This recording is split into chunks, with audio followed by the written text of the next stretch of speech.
It began with fog thick enough to erase the world.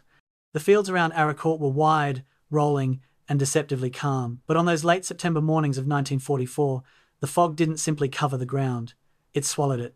Whole villages vanished behind the grey veil. Trees dissolved into shapeless shadows, roads seemed to drift out of existence. Even sound felt muffled, softened, turned into something distant.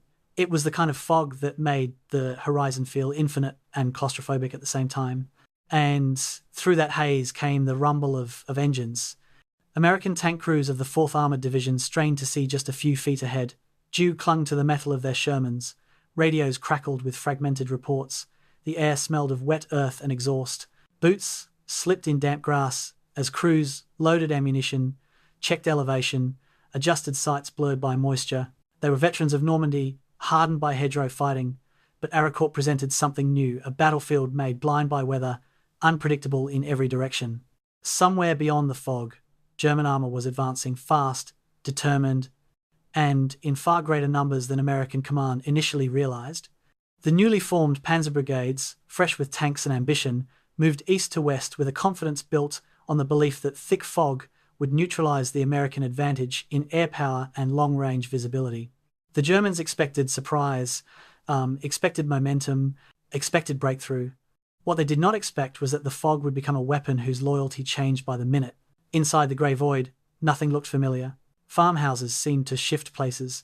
Tree lines appeared where none had been the day before. A ridge might appear enormous from one angle and disappear entirely from another.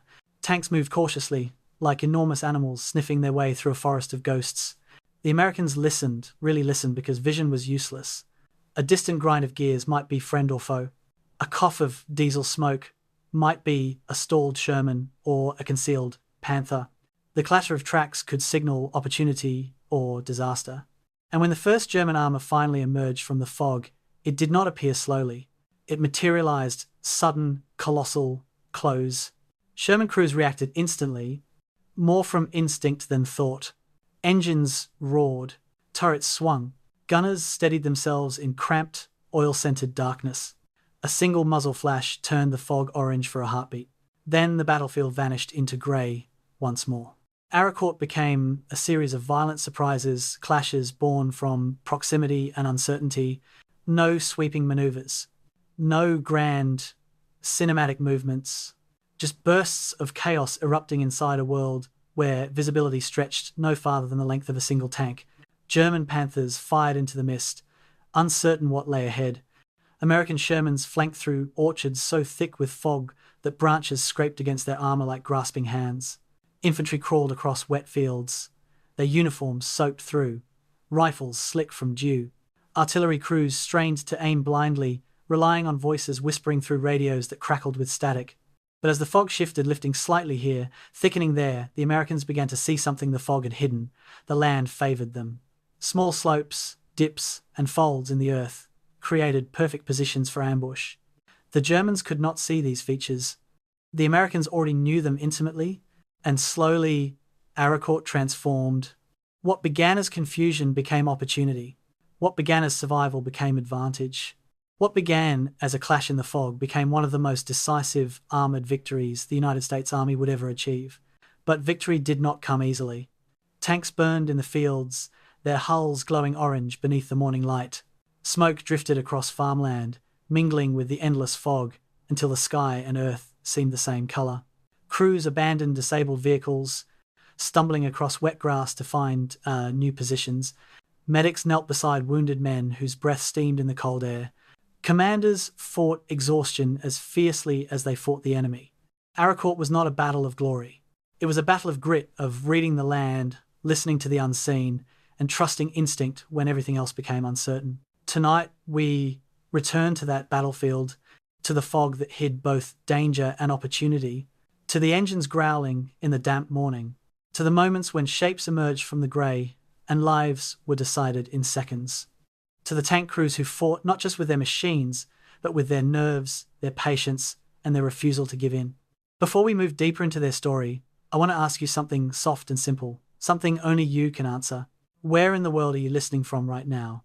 And what hour rests quietly around you? Is it late where you are? or just beginning to darken. And something deeper, unique to this episode, Arracourt teaches us that sometimes clarity comes only after moving through uncertainty. In your own life, has there been a moment when the path ahead looked foggy, but you kept going until something finally became clear? If you want, share what that moment taught you.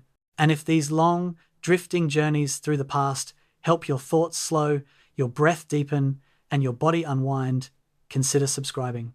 September 10th, 1944. The morning fog lifts over the Moselle River near Nancy, France, revealing a sight that would have seemed impossible 3 months earlier. American tanks, hundreds of them, their engines rumbling like distant thunder, roll eastward across bridges that German engineers had failed to destroy. Lieutenant Colonel Creighton Abrams stands in the turret of his Sherman tank, binoculars pressed to his eyes, scanning the horizon where Lorraine's gentle hills fade into the haze. Behind him stretches Combat Command A of the 4th Armored Division, 11,000 men and nearly 200 tanks, the spearhead of General George Patton's Third Army. They have driven 400 miles in 30 days, a pace of advance that has shattered every assumption about modern warfare. The German army, supposedly invincible, has dissolved before them like morning mist. But Abrams feels uneasy. Something in the landscape ahead troubles him, though he cannot quite articulate what. The rolling farmland stretches endlessly, villages clustered around church steeples every few miles, forests dark against the autumn fields. It looks peaceful, almost pastoral, the kind of terrain that should favour attackers with mobility and speed. His maps show scattered German resistance ahead, remnants of broken divisions retreating toward the Rhine. Intelligence reports mention nothing significant.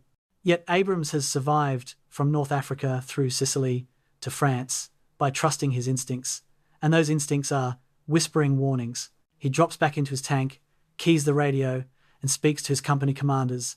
Stay sharp, keep your intervals, something doesn't feel right about this place. The 4th Armored Division represents the cutting edge of American military power in Europe. Its combat strength includes 186 M4 Sherman medium tanks, 77 M5 Stuart light tanks, and thousands of supporting vehicles ranging from tank destroyers to half-tracks carrying armoured infantry. The division has been specifically designed for rapid exploitation, breaking through enemy lines and racing deep into the rear to seize bridges, capture supply depots, and spread chaos. Since landing in France on July 12th, they have covered more ground than any other American unit, earning a reputation for aggressive leadership and tactical innovation. Patton calls them his best outfit, the division he trusts most when the situation demands speed and audacity. Their commander, Major General John Wood, has given his subordinates extraordinary freedom to improvise, creating a culture where junior officers are expected to think independently and act decisively. Yet for all their success, the 4th Armoured faces a crisis that has nothing to do with German resistance: fuel. The lifeblood of mechanized warfare flows through a supply system stretched to its breaking point. The Red Ball Express, a massive trucking operation running from Normandy to the front, delivers 12,500 tons of supplies daily, but the front has moved so fast that trucks consume nearly as much fuel as they deliver. Third Army requires 400,000 gallons of gasoline every day to maintain offensive operations. They are receiving 32,000 gallons. The mathematics are brutal and undeniable. Patton's advance, the most spectacular military achievement of the European war, is grinding to a halt, not because of enemy action, but because his tanks are running dry. Staff officers calculate that at current consumption rates, the 4th Armoured has perhaps a day and a half of offensive operations remaining before every vehicle stops moving. On September 12th, Combat Command A reaches a small crossroads village called Arracourt. The name means nothing to anyone. It sits on elevated ground overlooking farmland that slopes gently away in 3 directions, unremarkable except for its position at the intersection of several minor roads. Captain James Leach, commanding a company of Shermans, orders his tanks into defensive positions along the ridge, while infantry secure the village buildings. His men are exhausted. They have been in constant combat or movement for 60 days straight, sleeping in their tanks when they sleep at all, eating cold rations, washing when they can find streams. The village offers the promise of a brief rest. Perhaps they can requisitionise some buildings, post guards, and let the crews sleep in beds for the first time in weeks. Several tankers immediately begin searching for wine cellars, but Leach's trained eye notices something about this position that makes him pause. The ridge where Arracourt sits provides excellent fields of fire. To the north, east, and south, open ground extends for more than a kilometre, gentle slopes that any attacking force would have to cross under observation. To the west lies the village and the roads they arrived on, secure for now. The Forêt de Paroy, a substantial forest, looms several kilometres to the east, dark and potentially threatening. If the Germans have armour operating in this area, that forest is where they would stage attacks. From his position on the Arracourt Ridge, Leach can observe the entire eastern approach. He makes a note to ensure his tank commanders understand the terrain advantages they hold, then continues with the mundane business of establishing a defensive perimeter and organising supply distribution. September 18th arrives with no indication that anything has changed. The 4th Armoured Division has settled into what they assume will be a temporary pause, waiting for fuel trucks to arrive and resume the advance toward the German border. Men perform maintenance on their vehicles, cleaning weapons that have been fired daily for 2 months, replacing worn tracks, patching holes in the thin armour that somehow kept them alive. Some write letters home, carefully avoiding any mention of how vulnerable their Sherman tanks feel when facing German panzers.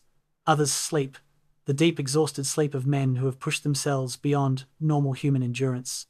Captain Leach walks the perimeter, checking positions, making small adjustments, ensuring his company is prepared for whatever comes next. Then, in the late afternoon, German artillery shells begin falling near Arracourt.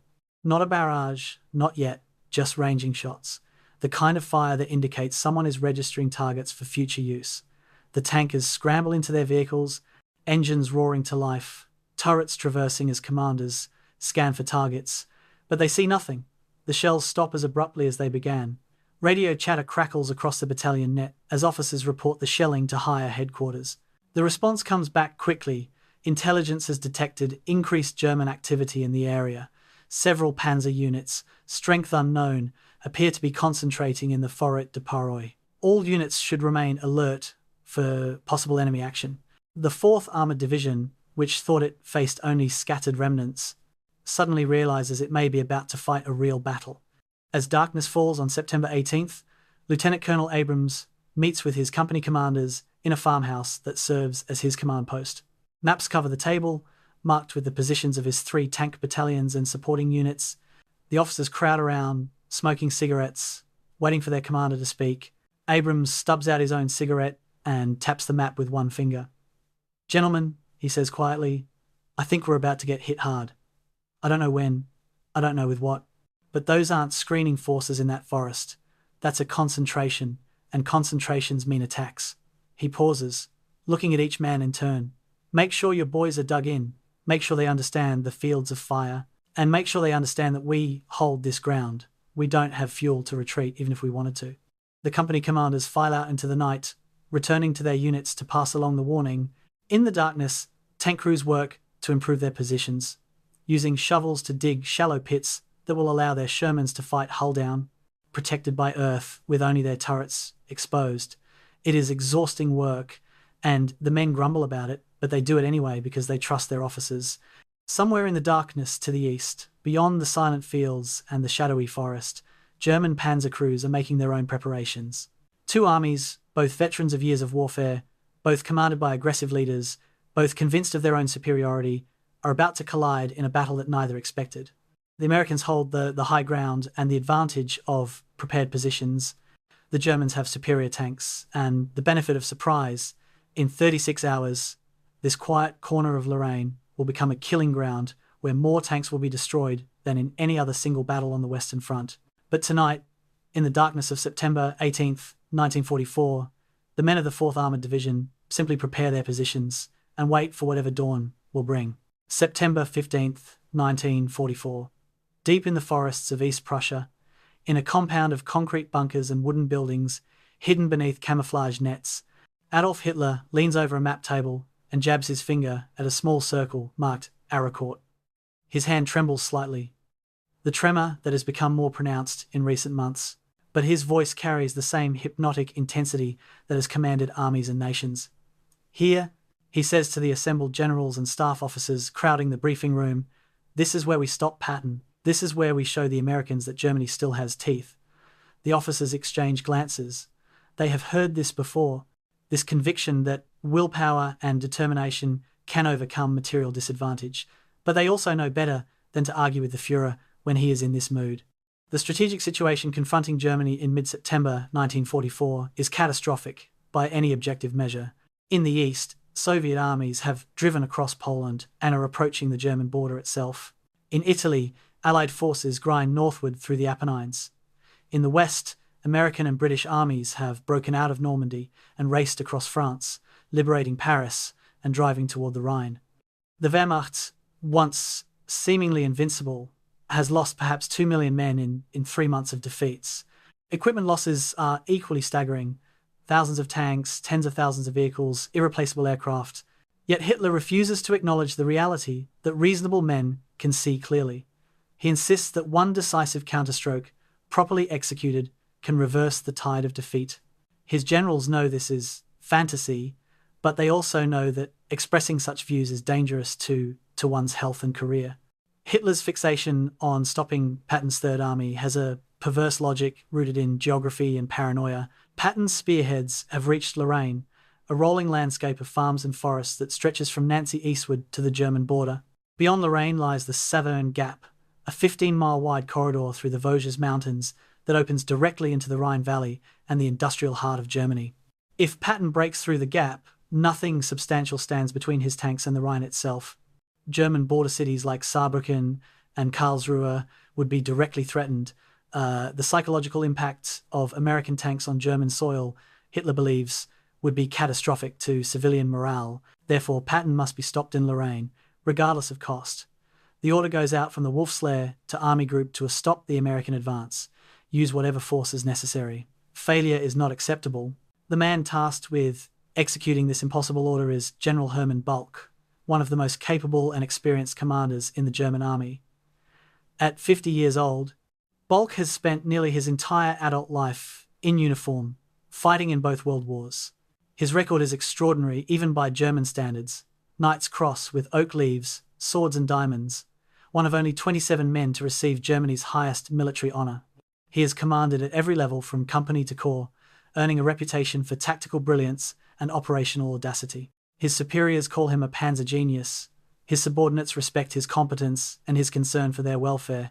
If anyone can stop Patton with inadequate forces, military logic suggests it would be Hermann Balck. But Balck himself harbors no illusions about the task ahead. On September 5th, Balck assumes command of 5th Panzer Army, a grandiose name for what is essentially a collection of battered remnants scraped together from 4 different armies destroyed in France. The order of battle looks impressive on paper: multiple panzer brigades, panzer grenadier divisions, corps headquarters. The reality is far less encouraging. The 111th Panzer Brigade numbers perhaps 60 tanks instead of its authorized 100. The 113th Panzer Brigade is only slightly better off with 88 panzers. The 15th Panzer Grenadier Division has lost most of its vehicles and heavy weapons.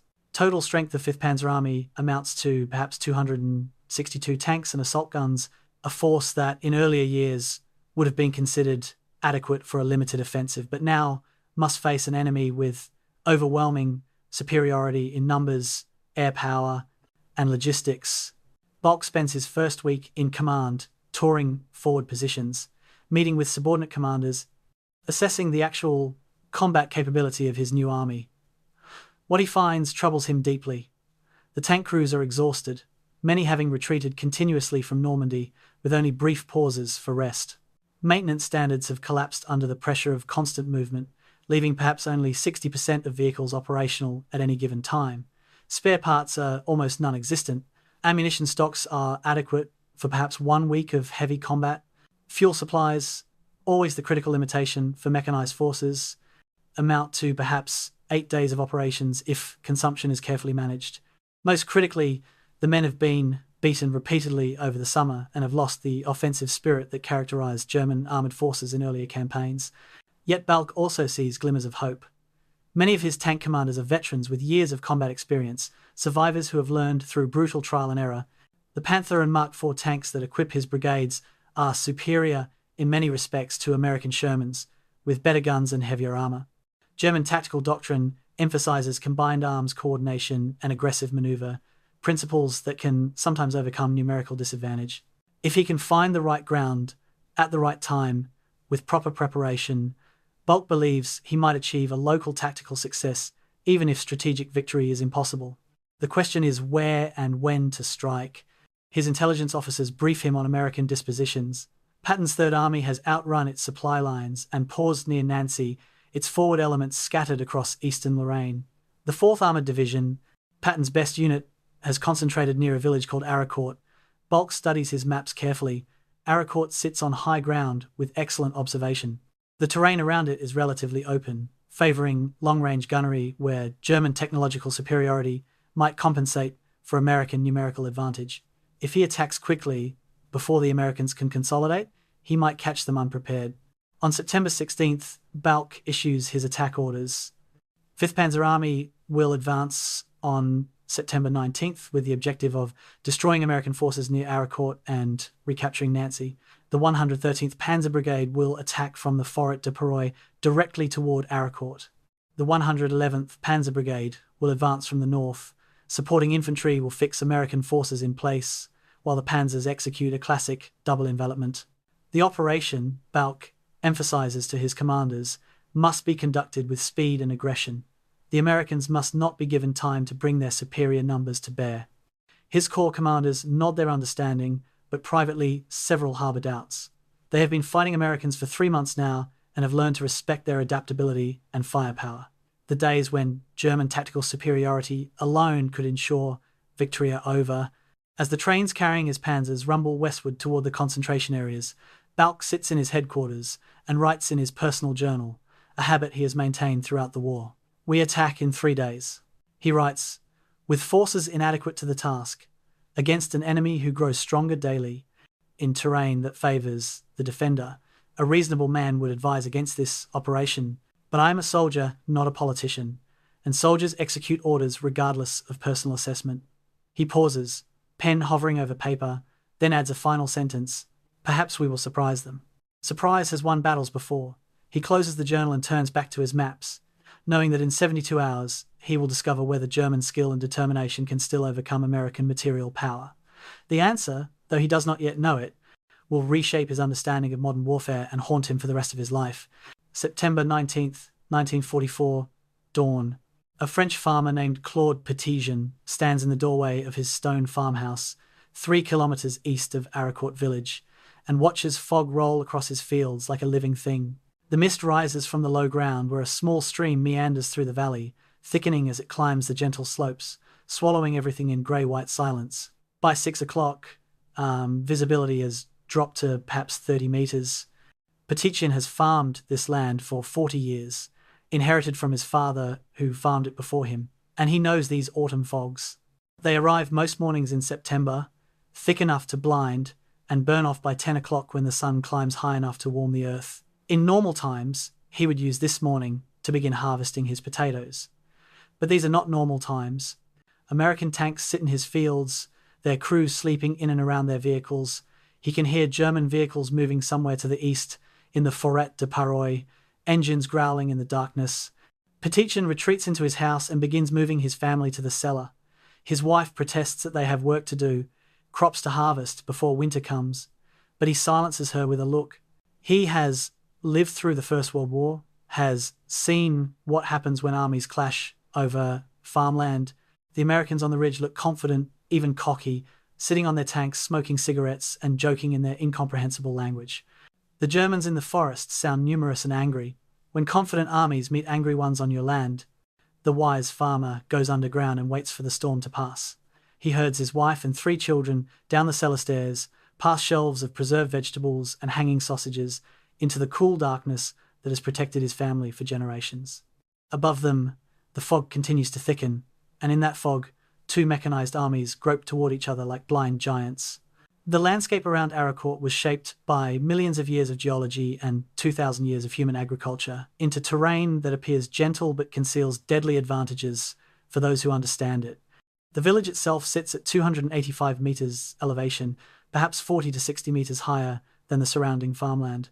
This modest height difference creates commanding observation over approaches from 3 directions: north, east, and south.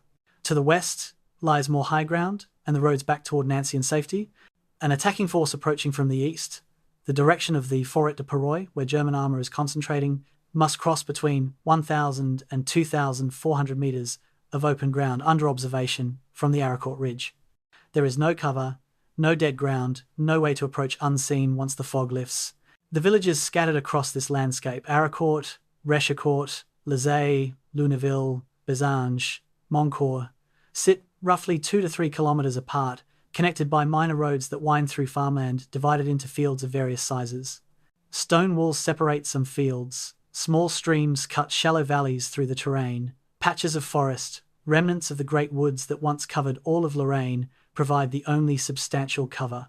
The Forêt de Paroy, largest of these wooded areas, extends several kilometers east of Arracourt, dense enough to conceal large formations, but crossed by only a few roads suitable for tanks.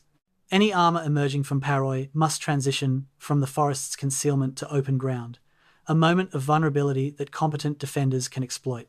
American reconnaissance officers have spent several days studying this ground, measuring sight lines, identifying positions. A Sherman tank on the Arracourt Ridge can engage targets at ranges exceeding 1,500 meters, significantly farther than the 200 to 400 meters typical in the Normandy bocage country, where thick hedgerows, limited visibility, the long sight lines favour gunnery skills, and potentially the Sherman's stabilised gun that allows reasonably accurate fire while moving.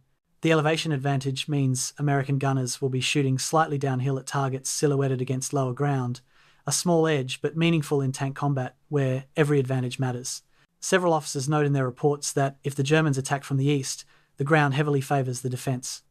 The question is whether the Germans will be foolish enough to attack from the east.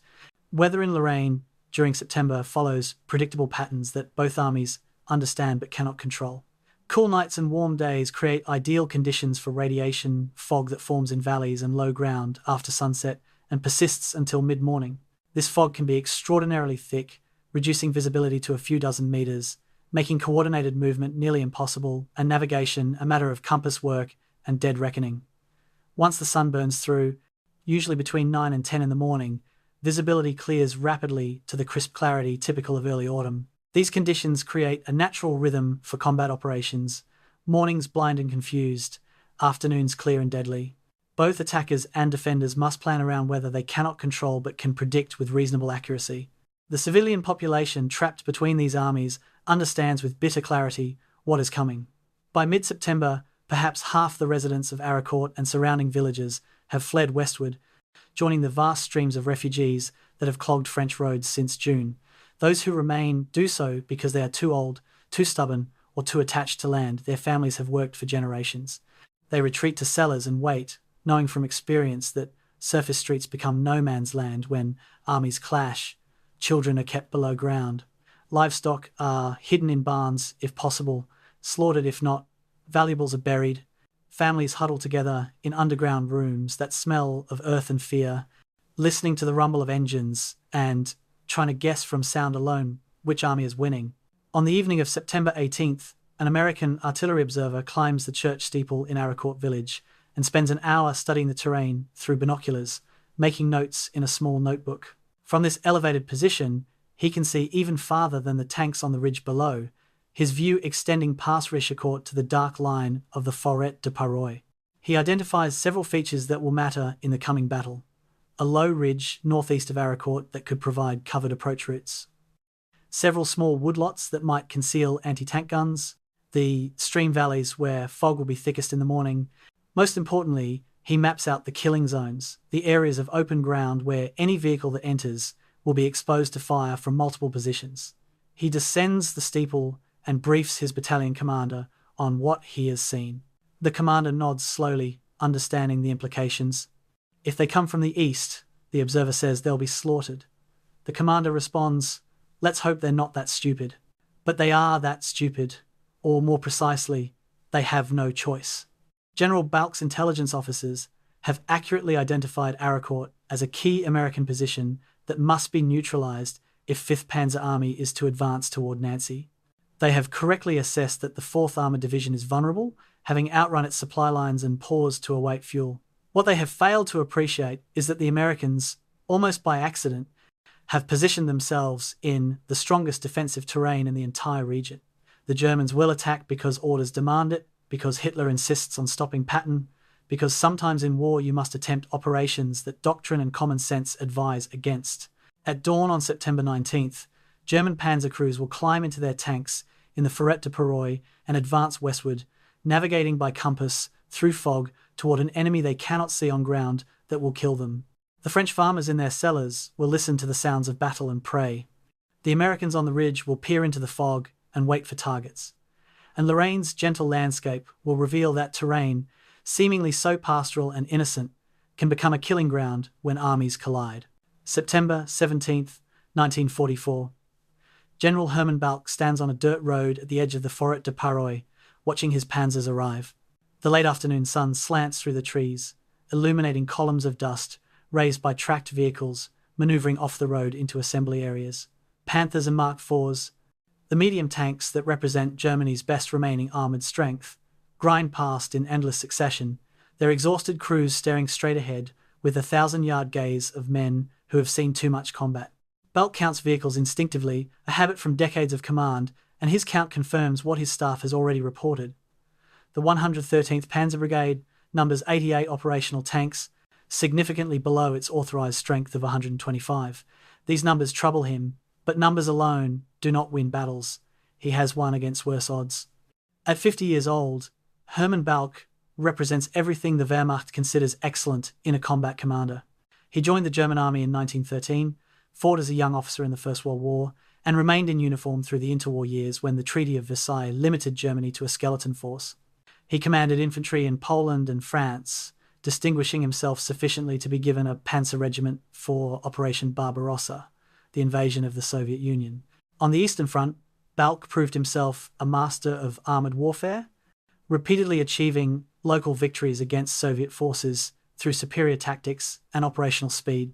His 11th Panzer Division earned the nickname Ghost Division for its ability to appear unexpectedly, strike hard, and vanish before Soviet reinforcements could respond. By 1944, he has commanded at corps level and earned every decoration Germany can bestow on a soldier. Yet for all his accomplishments, Balck carries doubts that he shares with no one except his personal journal. The Eastern Front taught him certain truths about modern warfare that contradict the mythology of German invincibility. He learned that skill and courage matter, but logistics matter more. He learned that tactical brilliance can win battles but cannot overcome strategic incompetence. He learned that soldiers, even German soldiers trained to obey unto death, break under sufficient pressure. Most critically, he learned that the Wehrmacht of 1944 bears little resemblance to the force that stormed across Europe in 1940. The veterans are dead or crippled. The replacements are boys with inadequate training. The tanks are mechanical masterpieces that break down constantly due to rushed production. The fuel supplies that once seemed limitless now barely suffice for basic operations. His orders for the Arracourt offensive exemplify the contradiction between what Balck knows and what he must attempt. 5th Panzer Army is to attack on September 19th with objectives that include destroying American forces near Arracourt, recapturing Nancy, and preventing Patton from reaching the German border. The timeline allows 3 days for preparation. The allocated fuel provides perhaps 10 days of sustained combat operations, assuming consumption rates stay within planned parameters. Ammunition stocks are adequate but not generous. Air support will be non-existent. The Luftwaffe in this sector has been reduced to perhaps 30 operational aircraft against 3,000 Allied planes. Intelligence estimates indicate the Americans have paused due to fuel shortages and may be vulnerable to aggressive action. Balck gathers his subordinate commanders for a final conference on the evening of September 17th.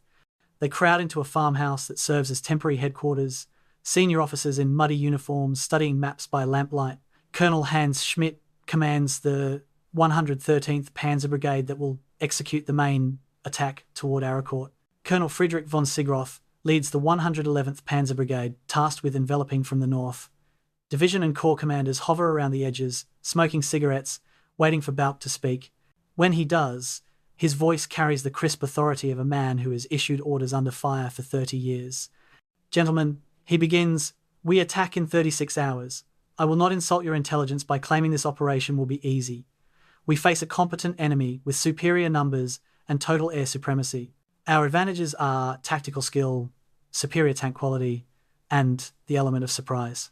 He taps the map with a wooden pointer, indicating the attack routes. Schmidt, your brigade advances directly on Arracourt from the east. The Americans occupy the high ground here, so you must close quickly before they can bring their numbers to bear. Speed is essential. Do not become involved in prolonged engagements with strongpoints. Bypass resistance and drive for the objective. The pointer moves north. Von Seegroff, your brigade, attacks from here, severing the American line of communications. Once both brigades have penetrated, we exploit rapidly toward Nancy. He pauses, looking at each commander in turn. Questions? The questions come, and they are good questions from experienced officers who understand combined arms warfare. What about American artillery? What about air support? What routes will supply columns use? What is the withdrawal plan if the attack fails? Bulk answers each query with precision, demonstrating the thorough staff work that has gone into this operation. But one question hangs unasked in the cigarette smoke. Can this actually work? The officers are too professional to voice such doubts, but Balk sees the calculation in their eyes. They have fought Americans for 3 months now. They know American material superiority is overwhelming. They also know that German tactical doctrine, properly executed, can sometimes overcome material disadvantage. Sometimes, not always. After the conference, Balk walks alone through the forest, where his panzers are hidden beneath camouflage nets. Tank crews sleep on the ground beside their vehicles, wrapped in blankets against the September chill.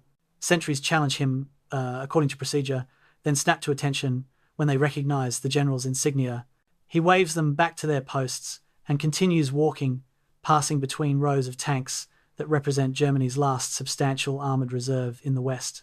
The Panthers look formidable in the darkness, their long guns and sloped armour promising invincibility. But Balk knows the reality behind the appearance. These tanks are mechanically complex, prone to transmission failures and engine fires. Their crews are exhausted, their supporting infantry is under strength. The entire operation depends on achieving surprise and ending quickly before American advantages in numbers and firepower can be brought to bear. In his headquarters that night, Balk writes a final entry in his journal before the attack. September 17, 1944. Tomorrow we begin the offensive at Arracourt. My commanders are competent, my soldiers brave, my orders clear. Yet I cannot escape the certainty that we are attempting the impossible with inadequate means. A commander's duty is to express doubts during planning, then execute orders flawlessly, regardless of personal assessment. I have expressed my doubts to my superiors. They are noted and dismissed. Therefore, tomorrow we attack. Perhaps we will achieve surprise. Perhaps American fuel shortages have left them vulnerable. Perhaps tactical skill can overcome material disadvantage one more time. If not, this will be a very short offensive. He closes the journal, extinguishes the lamp, and lies down to sleep. In 2 days, he will learn that his doubts were entirely justified, that the Americans are not vulnerable, and that tactical skill alone cannot overcome the combination of prepared defences, superior numbers, and total air supremacy. The Battle of Arracourt will become, in his own later assessment, the most frustrating defeat of his career. A battle he knew he should not fight, fought brilliantly within his constraints, and lost anyway because the constraints were impossible. September 14th, 1944, Staff Sergeant Thomas Riley stands beside his Sherman tank near Arracourt and watches a replacement crew arrive. 5 young men, fresh from training schools in England, their uniforms still clean, their expressions mixing excitement and fear. Riley has commanded Sherman tanks since North Africa, has survived campaigns that killed most of his original battalion, and knows with bitter certainty what these boys do not yet understand. Their tank is a death trap. The M4 Sherman, affectionately nicknamed Ronson, by crews who know that Ronson cigarette lighters advertise lights first time, every time, has a well-earned reputation for burning when hit. German gunners call them Tommy Cookers. Riley calls them what they are: the best tank America can build in sufficient numbers to win the war. Which means it is adequate but not good, numerous but not survivable, and the only thing standing between Nazi Germany and continued existence. The Sherman's fundamental design reflects American industrial philosophy and strategic requirements that have nothing to do with crew survival. It was designed in 1941, when American planners believed tank versus tank combat would be rare, and the primary mission would be supporting infantry and exploiting breakthroughs. It weighs 33 tons, light enough to be transported across oceans in large numbers and carried by most bridges. Its Continental R975 radial engine, originally designed for aircraft, is reliable and easy to maintain. Its 75mm gun, mounted in a fully traversable turret, can fire high explosive shells effectively against infantry and fortifications.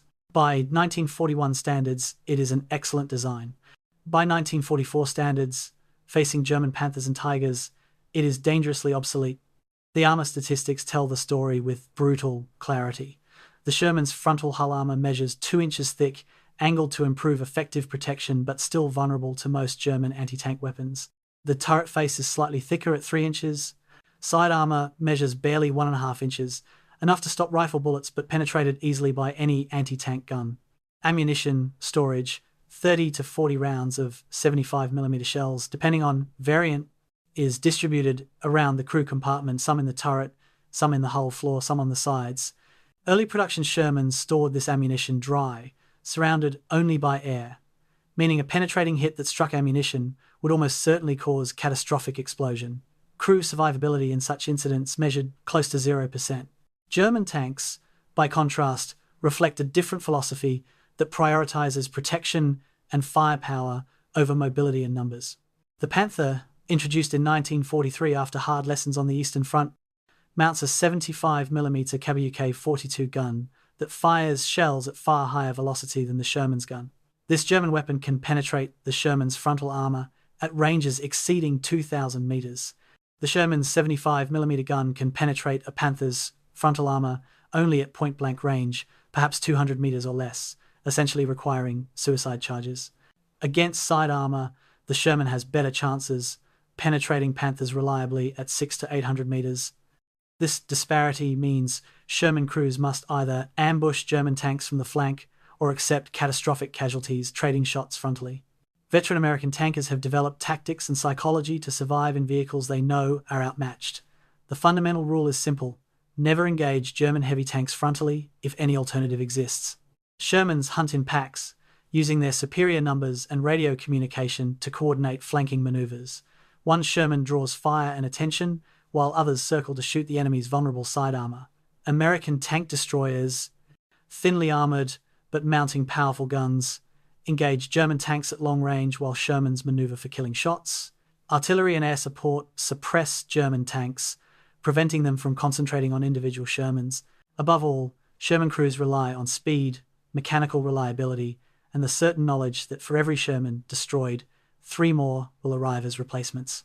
The psychological burden of climbing into a Ronson lighter every morning weighs on crew morale in ways that official reports rarely capture. Replacement crews arrive having heard the stories, the grim jokes, the statistics. They know that tank crewmen have higher casualty rates than almost any other combat arm. They know that being trapped in a burning tank means death by immolation, that hatches jam, that ammunition explodes, that some crews burn so completely that identification is impossible. They know because veterans tell them not to frighten them but to prepare them, to strip away illusions that will get them killed. Sergeant Riley tells his new crew exactly what he told his previous crews, most of whom are now dead. This tank will not protect you from German guns. What will protect you is speed, tactics, and never, ever trading shots with a Panther frontally. Yet, American tankers also possess advantages that statistics do not fully capture. Their training, though shorter than German training in earlier war years, emphasizes individual initiative and technical competence. Every crew member can perform multiple jobs. Radio communication means every tank can coordinate with every other tank instantly, a capability German tanks lack since only command vehicles carry radios. Mechanical reliability means American tanks stay operational far longer between maintenance periods. Supply chains ensure that damaged Shermans are repaired quickly, often returning to service within 48 hours, while German tanks requiring major repairs might wait weeks for parts that never arrive. Most critically, American tankers know they are winning the war, that every battle brings victory closer, that their sacrifices serve a cause that will ultimately triumph. By September 1944, the worst vulnerability of early Shermans has been partially addressed through the introduction of wet stowage for ammunition. This modification surrounds ammunition bins with water glycol jackets that absorb heat and suppress fires. Statistics show that wet-stowed Shermans burn after penetrating hits only 15% of the time, compared to 80% for earlier models. The improvement is dramatic and significant, though still far from ideal. Some Shermans arriving in Europe now mount 76mm guns with improved penetration, though even these cannot match German guns for armor-piercing capability. Crews receiving these upgraded tanks express cautious optimism, understanding that less likely to burn is not the same as safe.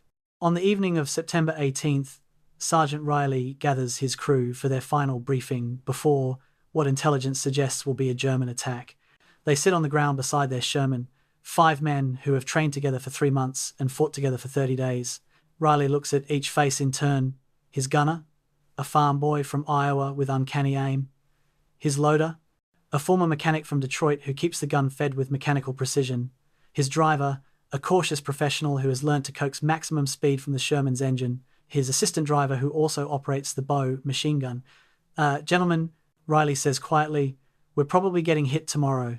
Intel thinks the Germans have Panzers in that forest. Maybe Panthers, maybe Mark IVs. We don't know yet. He pauses, letting them absorb this.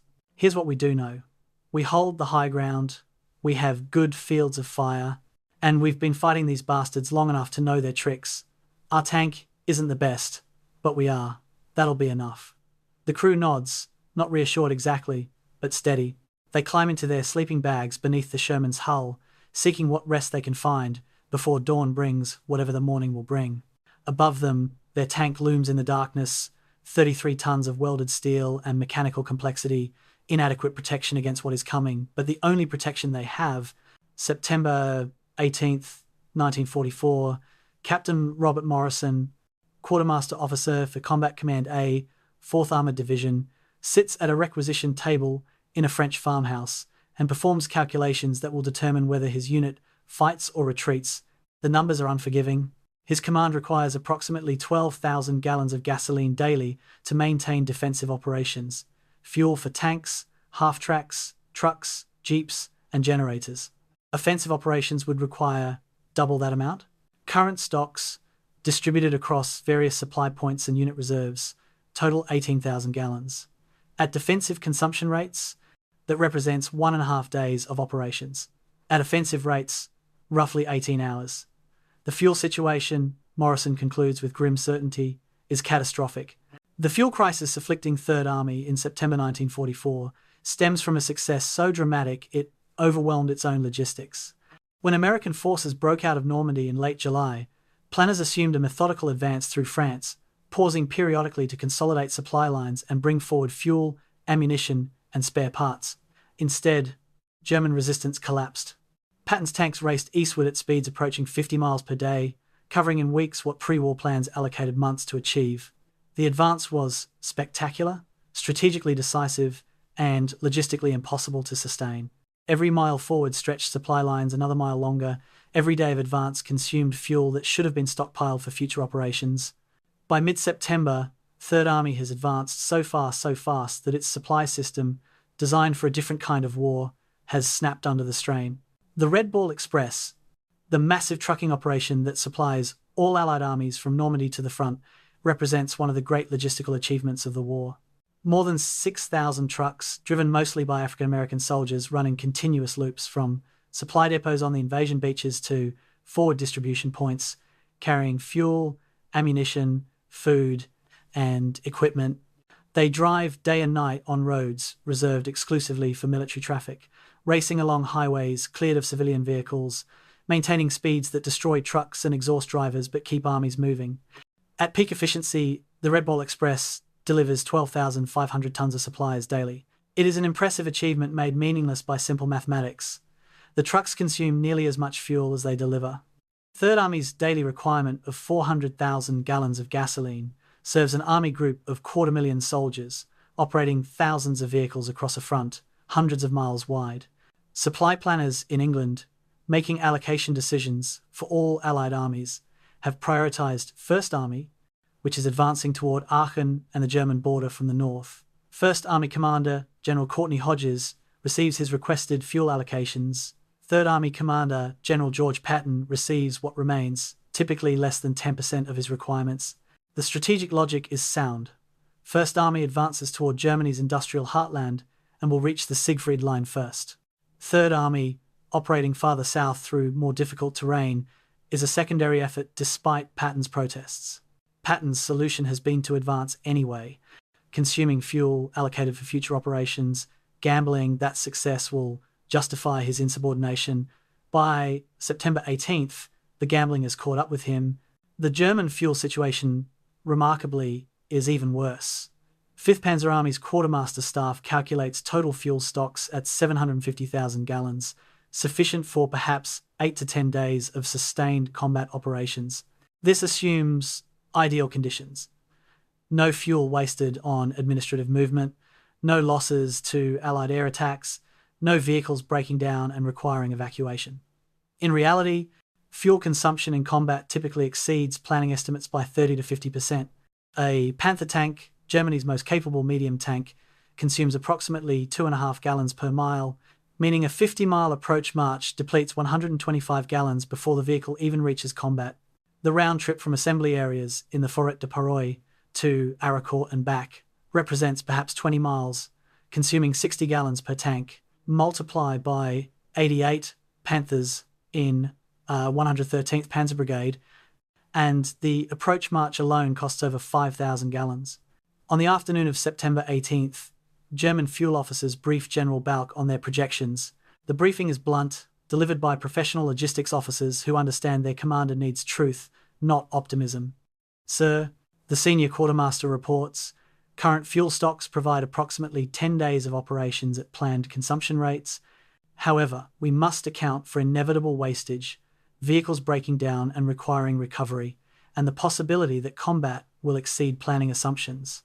Realistic assessment: we have fuel for one major offensive operation, perhaps two at most, before the army becomes immobile. Balck listens without comment, then dismisses the officers with instructions to prepare detailed daily consumption reports. After they leave, he sits alone with his maps and makes his own calculations. 10 days, perhaps less. Enough time to attack, to fight, perhaps to achieve something before the tanks simply stop moving. American tankers, oblivious to German fuel problems that mirror their own, focus on more immediate concerns. Company commanders organize details to collect fuel from any available source. Abandoned German vehicles, French civilian stocks, even local farmers who might have cached gasoline during the occupation. These scrounging operations yield small amounts, perhaps a few hundred gallons, enough to keep a company operational for another day. Tank crews learn to conserve fuel obsessively, idling engines only when necessary, planning routes to minimize distance, coasting down hills instead of braking. Some crews become adept at pushing disabled tanks into position rather than towing them, saving fuel at the cost of exhausted muscles. The ammunition situation, though less desperate than fuel, also constrains both armies. American supply doctrine allocates specific daily ammunition allowances for each weapon system. 5 rounds per day per tank main gun, 10 rounds per mortar, 20 rounds per machine gun. These allocations reflect complex calculations about industrial production, shipping capacity, and average consumption rates in combat. They are also utterly inadequate for sustained, high-intensity tank battles. A single engagement lasting 3 hours can consume 30 to 40 rounds per tank gun, 6 to 8 days' worth of allocations. Forward units, recognizing the inadequacy of official allocations, hoard ammunition whenever possible, hiding caches that enable them to fight beyond what official stocks would permit. German ammunition stocks reflect the systematic degradation of German industry under Allied strategic bombing. Production of 75mm tank ammunition has declined 30% from 1943 levels due to destroyed factories and disrupted transportation networks. Quality control has declined as experienced workers are drafted and replaced with forced labourers who sometimes sabotage production. Some German units report that up to 10% of delivered ammunition fails to fire or explodes prematurely. These quality problems force German gunners to carry more rounds to achieve the same effect, compounding supply difficulties. 5th Panzer Army's ammunition stocks are adequate for perhaps 1 week of intensive combat, after which tanks will continue fighting, but with severely restricted fire discipline. As darkness falls on September 18th, both armies face the same fundamental constraint. They are about to fight a major tank battle with fuel stocks that allow perhaps 1 week of sustained combat before both sides become immobile. This constraint will shape every tactical decision in the coming days. Commanders on both sides understand that maneuver consumes fuel, that aggressive operations deplete stocks rapidly, that there is no strategic reserve waiting to bail out units that overextend. The battle they are about to fight will be decided as much by fuel gauges as by tactical skill. In previous wars, exhausted armies paused to rest and refit. In mechanized warfare, exhausted armies simply stopped moving. Their tanks transformed from mobile firepower into stationary pillboxes as fuel tanks drained to empty. Neither side yet realizes that this battle will end not because one army defeats the other, but because both simultaneously run out of fuel. The Americans will run out second, which means they will win. But on September 18th, with fuel stocks measured in days, not weeks, both armies prepare to fight what resources they have, knowing that time itself has become a weapon pointed at both their hearts. September 19th, 1944, 0600 hours. Fog blankets the Lorraine countryside in a grey shroud so thick that visibility drops below 30 meters. In the Forêt de Arracourt, German tank crews climb into their Panthers and Mark IVs, breath misting in the pre-dawn chill, trying to ignore the fear that tightens every stomach. Oberleutnant Karl Weber, commanding a platoon of 5 Panthers in 113th Panzer Brigade, checks his compass, bearing one final time, trying to memorize the azimuth that should lead directly to Arracourt. Without visibility, navigation becomes a matter of dead reckoning and prayer. He keys his intercom, driver, advance, maintain heading 270, gunner, load armor piercing. Everyone stay alert. The Panther lurches forward, its engine roaring, blind in the fog. 4 kilometers west, on the Arracourt Ridge, Sergeant Thomas Riley sits in his Sherman's commander's hatch and stares into the impenetrable mist. His gunner, loader, driver, and assistant driver wait silently inside the tank, hatches cracked open to improve visibility and provide escape routes if they are hit. Riley has positioned his tank in a slight depression that provides hull-down protection, only the turret exposed above ground level. From here, he should have clear fields of fire across the eastern approaches once visibility improves. Should have. Right now, he can barely see the next tank in line, 20 meters away. If the Germans attack in this fog, the battle will become a confused knife fight at point-blank range. Riley keys his radio, all tanks stay on your gun sights. The second this fog lifts, we're going to have targets. Between 0600 and 0800 hours, the opposing forces grope toward each other like blind wrestlers. German tank columns advance slowly, trying to maintain formation in the fog, guided only by compass bearings and the sounds of neighboring vehicles.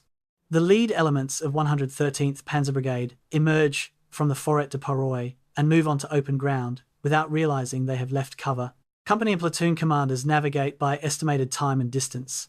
They began at grid coordinates known to be inside the forest. They have driven west at approximately 10 kilometers per hour for 12 minutes. Therefore, they should now be approaching the midpoint between the forest edge and Arracourt. The mathematics are sound, but navigation by dead reckoning accumulates errors. Some companies drift north or south of their intended axis. Others advance too far or not far enough. The carefully planned assault begins to fragment as units lose contact in the fog. At 0800 hours, the fog begins to thin. Not dramatically, not all at once, but gradually. Visibility extending from 30 meters to 50, then to 100. Sunlight starts penetrating the grey shroud, revealing the landscape in patches. On the Arracourt Ridge, American tank commanders see movement to the east, dark shapes resolving out of the mist. At first, the shapes are indistinct, possibly trees or buildings. Then they move, and there is no doubt tanks, dozens of them. Panthers and Mark IVs advancing in company formations, now perhaps 800 to 1,000 meters distant, still partially obscured by lingering fog. The German tanks are moving across open ground, exposed, their commanders apparently unaware that American defenders have clear observation from elevated positions. The American response is instant and devastating. Riley sees a Panther at approximately 1,000 meters, its profile unmistakable even through the thinning fog. He drops into his tank, grabbing the commander's override controls. Gunner, target tank, 11 o'clock, 1,000 meters. His gunner acquires the target, the 76mm gun, traversing smoothly. Identified, Riley makes minute adjustments to the gun laying, compensating for range and the slight downhill angle. Fire. The gun recoils, the Sherman rocking backward from the shock. Through his optics, Riley sees the tracer arc toward the target and strike the Panther's side armor. The German tank shudders, stops moving, begins to smoke. Target destroyed. Next target, 12 o'clock, 900 meters. The loader slams another round into the breach. The killing has begun. All along the Arracourt Ridge, American tanks engage simultaneously. The battlefield erupts in fire, as perhaps 40 Shermans fire at German armor, still struggling to identify targets through the lingering fog. The Germans have advanced into a pre-registered kill zone, their approach routes covered by overlapping fields of fire from hull-down positions. American gunners, many veterans of months of combat, pick their targets methodically. They aim for side armor when possible, knowing that Sherman guns lack the penetrating power to damage Panther frontal armor at these ranges. They fire, observe, impact, reload, fire again. The practice routine of gunnery drill becomes mass slaughter as German tanks, caught in the open, begin to burn. The German formation disintegrates within 20 minutes. Oberleutnant Weber sees his platoon destroyed around him. His second tank explodes, its turret blown 30 meters into the air by ammunition detonation. His third tank stops moving, flames pouring from the engine compartment. His fourth tank reverses desperately, trying to reach cover, and is hit 3 times before traveling 50 meters. Weber's own Panther survives only because he immediately orders withdrawal, his driver reversing at maximum speed back toward the forest. Through his vision slits, Weber watches as the carefully planned assault becomes a massacre. Tanks burn across a kilometer of farmland. Crewmen bail out of disabled vehicles and run, some cut down by machine gun fire. The fog, which was supposed to provide cover for the approach, has lifted at exactly the wrong moment, exposing the attackers to defenders they cannot effectively engage. By 0900 hours, the first engagement at Arracourt is effectively over. The 113th Panzer Brigade, which began the attack with 88 operational tanks, has lost 43 destroyed or disabled. The surviving Panthers and Mark IVs retreat in disorder back to the Forêt de Paroy, their crews in shock. American losses total: 4 Shermans damaged, 0 destroyed. The kill ratio, more than 10 to 1 in American favor, is unprecedented in the European theater. Riley climbs out of his Sherman and lights a cigarette with shaking hands, staring across the killing ground where German tanks still burn, sending columns of black smoke into the clearing sky. His loader emerges from the turret, vomits over the side of the tank, then sits down heavily. Jesus Christ, the loader whispers. It was like a shooting gallery. Riley doesn't respond. He has seen enough combat to know that easy victories are anomalies, that the Germans will adapt, that the next engagement will not be this one-sided. But for now, in this moment, watching the enemy retreat in flames, he allows himself to believe that perhaps American tanks and American tactics can win this battle. In the Forêt de Paroy, General Balck receives reports of the disaster and feels the cold certainty of miscalculation settle in his gut. His brigade commander is nearly incoherent, shouting into the radio about ambush and slaughter. Balck silences him with cold authority.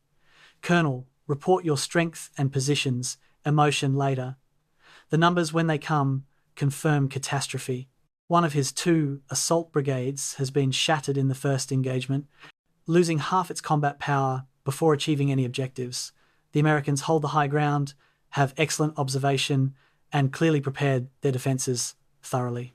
Balck's plan, based on achieving surprise and overwhelming local defenders before they could react, has failed completely, yet orders demand he continue the attack. He sits in his headquarters, studying maps by lamplight, and begins the work of adaptation. If frontal assault across open ground results in massacre, he will find another approach. The battle is lost, perhaps, but not yet over. He has been in impossible situations before and survived through tactical innovation. Perhaps he can do so again. September 19th, 1944, 2100 hours. In a commandeered French farmhouse deep in the Forêt de Paroy, General Hermann Balck sits across a table from Colonel Hans Schmidt, commander of the shattered 113th Panzer Brigade, and listens with increasing anger as Schmidt attempts to explain the morning's disaster. Sir, the fog lifted at exactly the wrong moment. We were caught in the open. The Americans had hull-down positions. Our crews never had a chance. Balk interrupts, his voice cold and precise.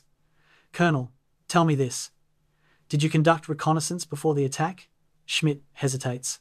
Sir, the fog made reconnaissance impossible. Balk leans forward. Then you should have waited for visibility before advancing. You led 88 tanks across open ground toward an enemy position you had not reconnoitred, in a formation that allowed no mutual support across terrain that you did not understand. That is not bad luck, Colonel, that is incompetence. The rebuke is harsh, but necessary. Balk has commanded armoured forces long enough to distinguish between unavoidable battlefield losses and failures of basic tactical judgment. The morning attack violated fundamental principles of armoured warfare. Reconnaissance before commitment, combined arms coordination, use of terrain to minimise exposure. Schmidt's brigade advanced blindly in column formation across a killing ground and paid the predictable price. The Americans did nothing extraordinary. They simply occupied good defensive terrain and executed basic gunnery. The disaster resulted from German failure, not American superiority. This realization, paradoxically, gives Balk hope. If German mistakes caused the defeat, German corrections might achieve success. He dismisses Schmidt with orders to reorganize his brigade and prepare for further operations. Then turns to his staff. Gentlemen, we will analyze what happened and determine how to avoid repeating it.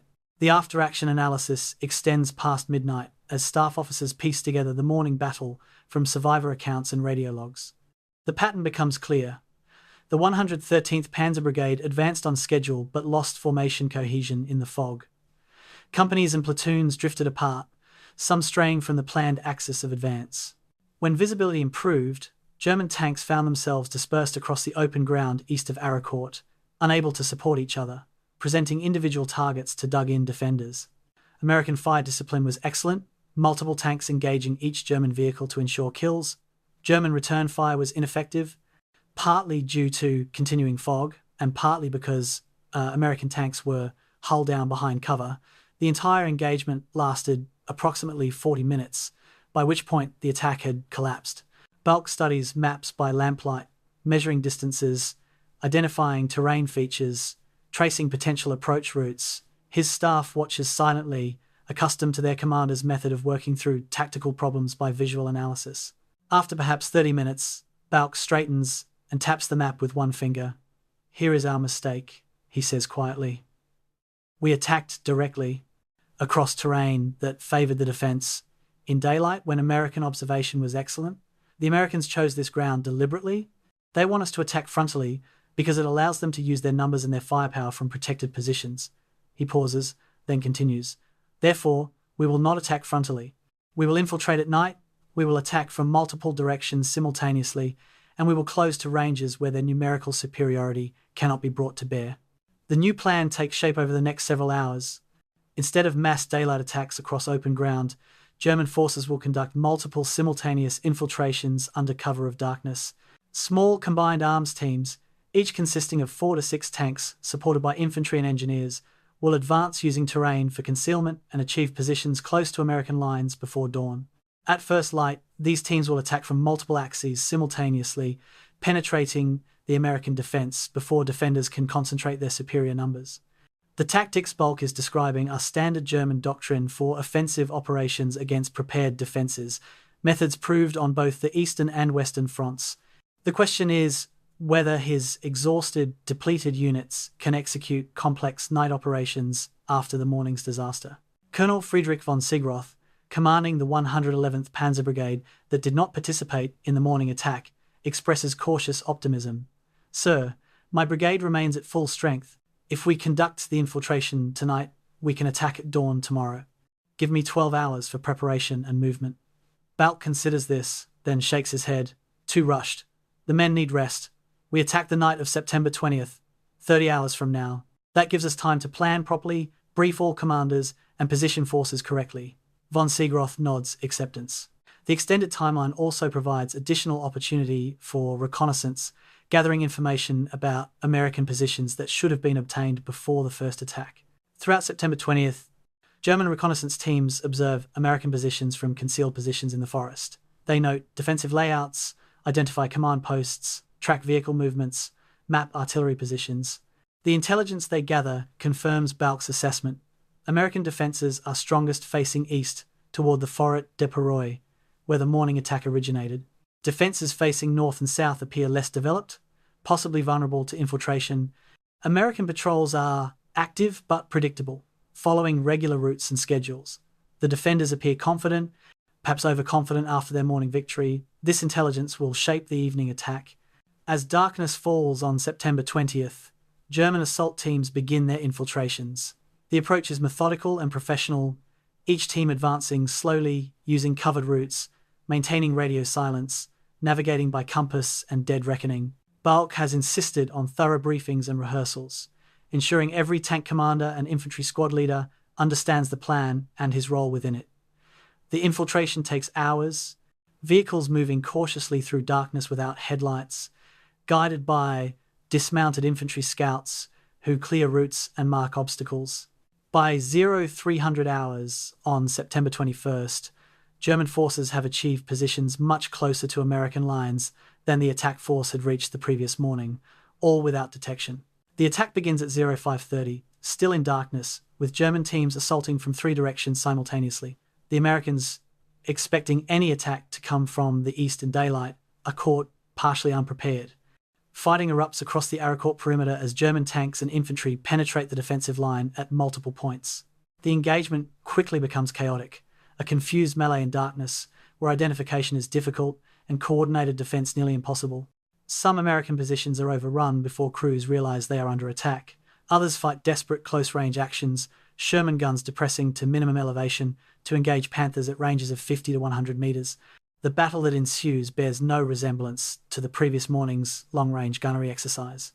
This is brutal, intimate combat where tactical skill matters more than technological superiority. By 0900 hours, when daylight finally permits clear assessment, both sides have suffered significant casualties. The Germans have penetrated approximately 2 kilometers into American positions and hold several key crossroads. American defenders have prevented any complete breakthrough but have lost 14 Shermans destroyed and approximately 80 infantry casualties.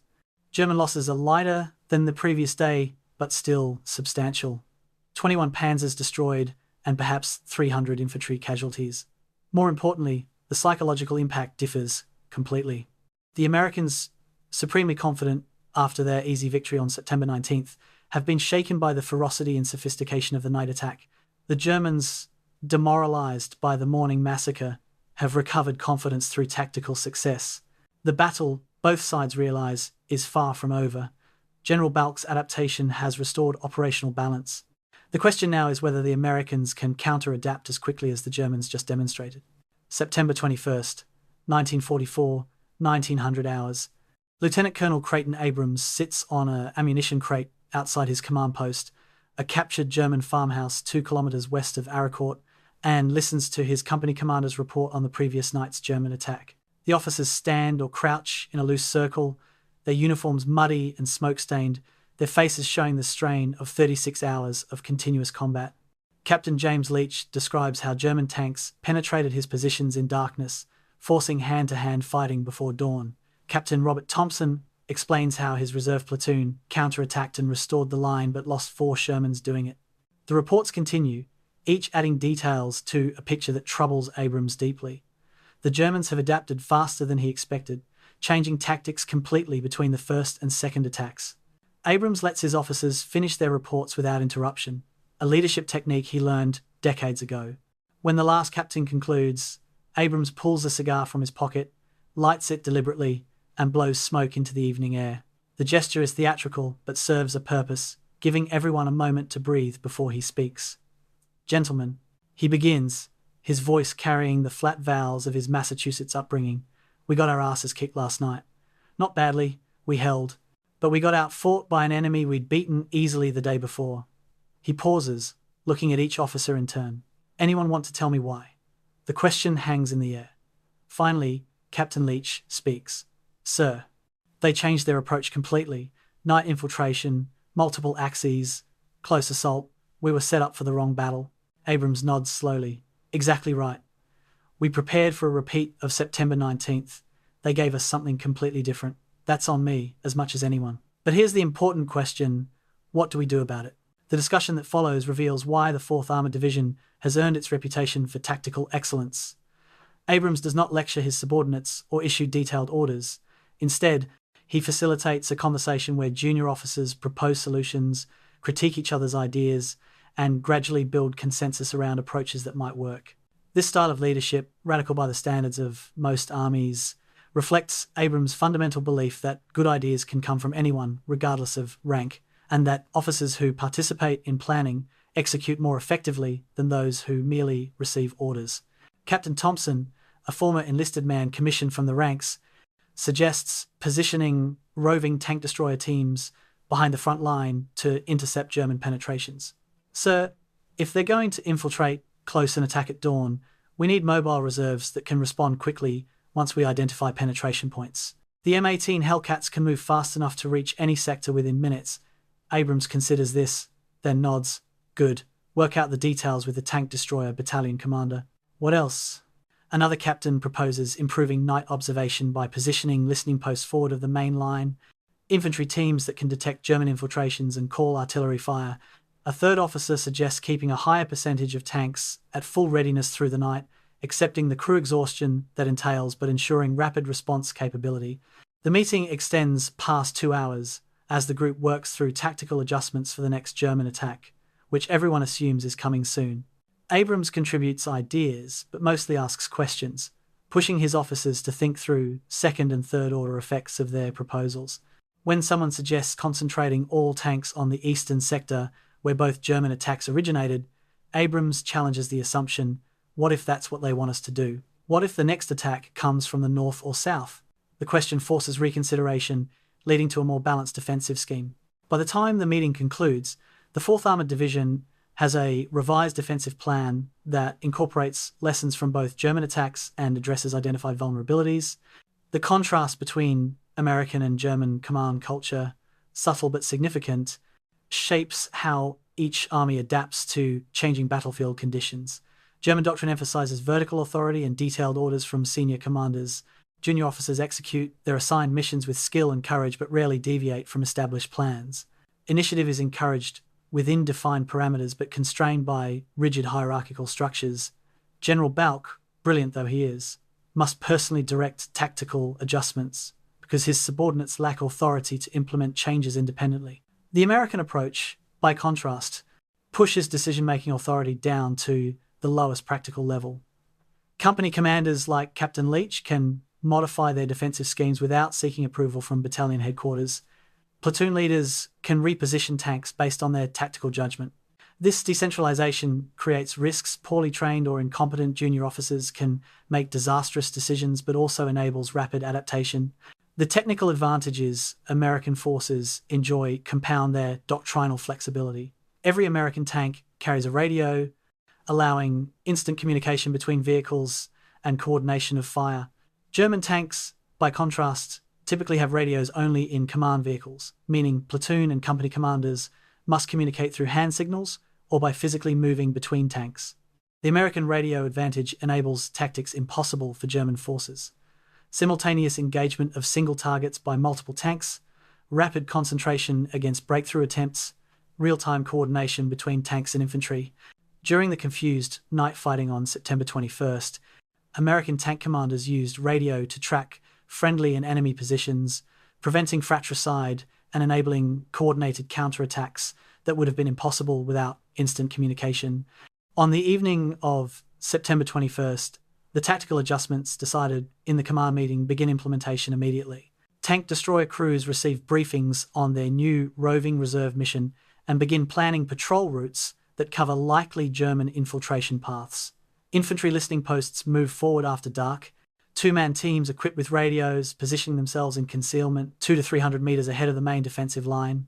Tank crews adjust their night readiness posture, keeping more vehicles fully manned with engines warm, accepting the crew exhaustion this requires, but gaining response time. The defensive system that emerges from these adjustments is more flexible and resilient than the static scheme that the Germans penetrated the previous night. September 22nd brings the test of American adaptability. German forces, following Balk's refined tactics, attempt another multi-axis night infiltration similar to the previous attack.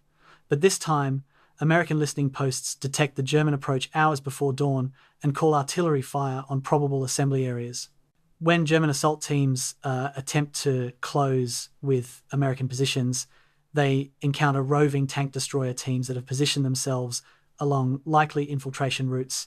The M18 Hellcats, mounting 76mm guns and capable of 55 miles per hour on roads, proved devastatingly effective in this role. They engage German tanks at close range from ambush positions, destroy or disable their targets, then relocate before German forces can respond. The fluid, aggressive defense disrupts German attack timing and prevents the kind of deep penetrations achieved the previous day. The engagement on September 22nd lasts nearly 8 hours, from 0300 to 1100, and results in roughly equal casualties for both sides. 17 German tanks destroyed, 12 American tanks destroyed, plus proportional infantry losses. The statistical outcome suggests a draw, but the tactical result favours the Americans. The Germans failed to achieve their objectives, failed to penetrate American positions significantly, and expended scarce fuel and ammunition without strategic gain. More importantly, the German commanders recognized that American defenses have adapted to counter their new tactics. The cycle of adaptation and counter-adaptation, action and reaction, has accelerated to the point where neither side can maintain tactical advantage for more than a single engagement. That evening, Abrams holds another command meeting, shorter than the previous night, but following the same format. He solicits observations from his company commanders, asking what worked and what needs adjustment. The discussion reveals confidence restored. The Americans have proven they can adapt as quickly as the Germans, that tactical flexibility can counter tactical innovation. Captain Leach summarizes the prevailing sentiment: "Sir, they're good. Probably better trained than us in some ways, but we're learning faster than they can adapt, and we've got more resources to work with. I think we can hold." Abrams nods agreement, though privately he wonders how long both sides can sustain this level of combat intensity. Fuel stocks are declining, ammunition reserves are depleting, crew exhaustion is becoming dangerous. The battle has settled into a pattern of thrust and counter-thrust that cannot continue indefinitely. Something will break. The question is, what breaks first?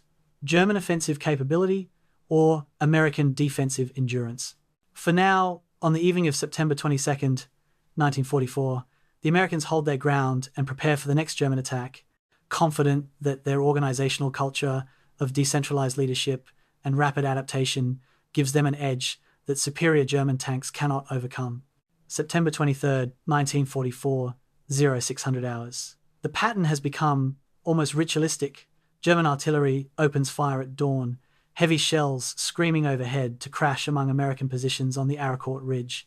American counter-battery fire responds within minutes, seeking German gun positions with geometric precision calculated by forward observers and fire direction centers.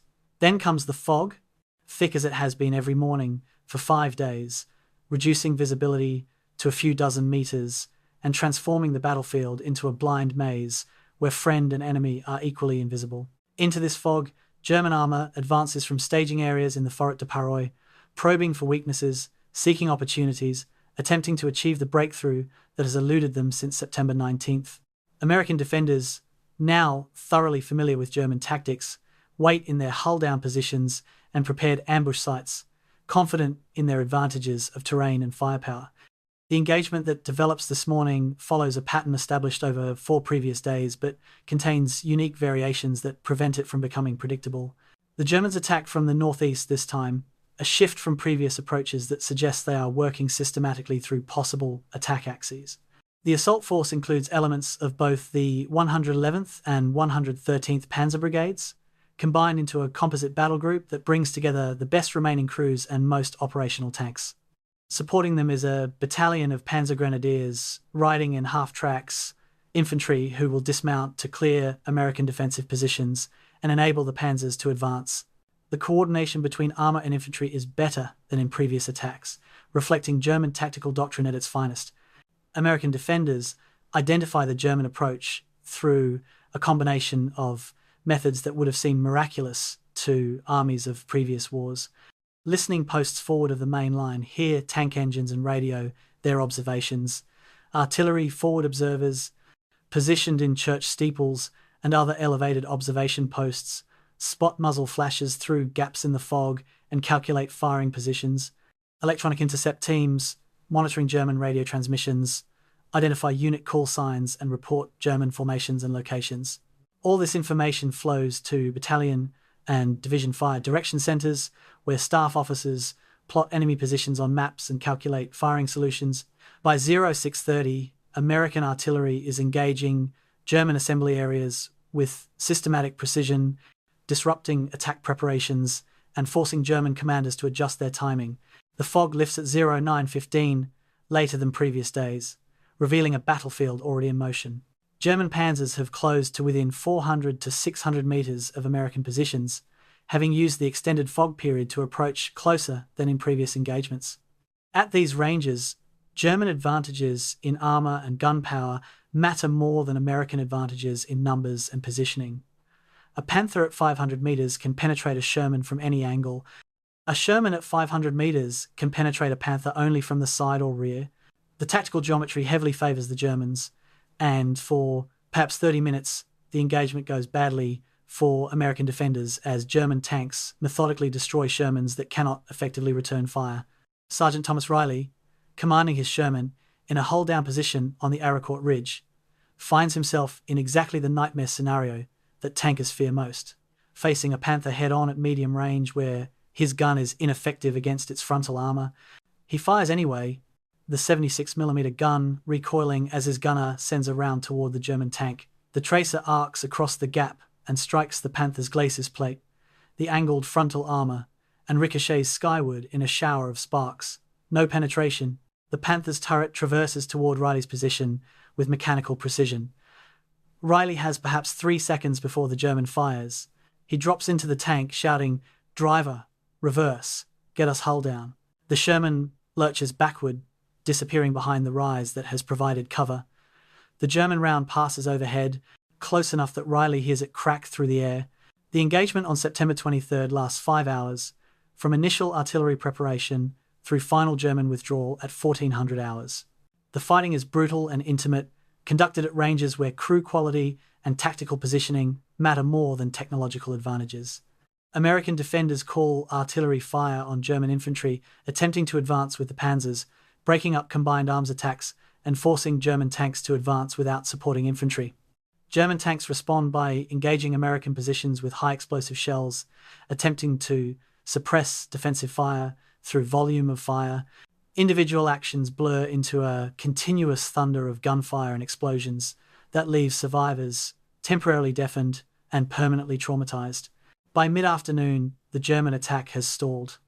15 Panthers and Mark IVs burn in the fields northeast of Arracourt, their crews dead or wounded or retreating on foot toward the forest. American losses are lower but still significant. 9 Shermans destroyed, perhaps 40 casualties among tank crews and supporting infantry. The engagement is typical of what has occurred daily since September 19th. The Germans attack aggressively, achieve limited initial success, then withdraw when ammunition or fuel runs low or casualties become unsustainable. The Americans defend stubbornly, trade space for time when necessary, counterattack when opportunities present themselves, and ultimately hold their positions. Neither side is winning decisively, but the Germans are losing strategically because each engagement depletes their irreplaceable strength, while American losses can be replaced.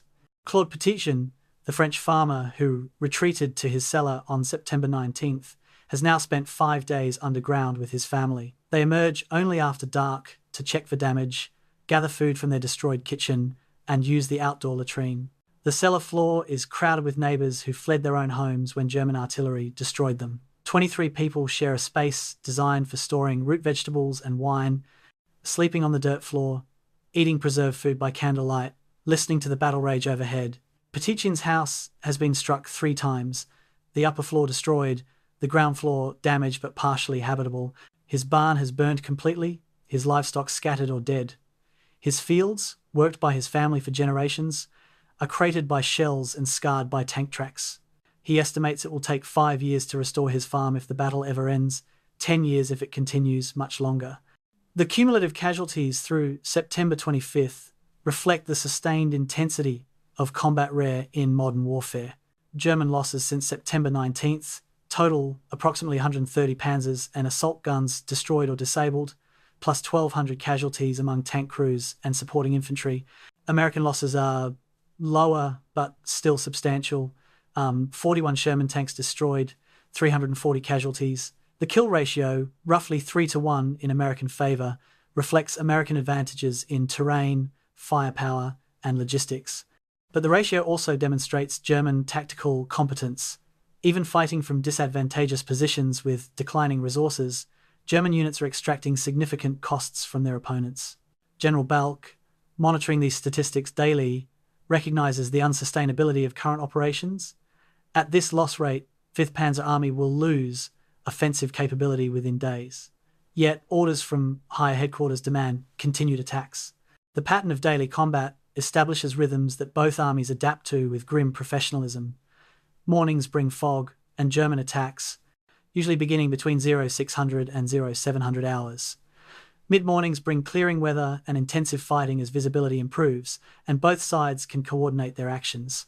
Afternoons bring German withdrawals as fuel and ammunition run low and casualties accumulate.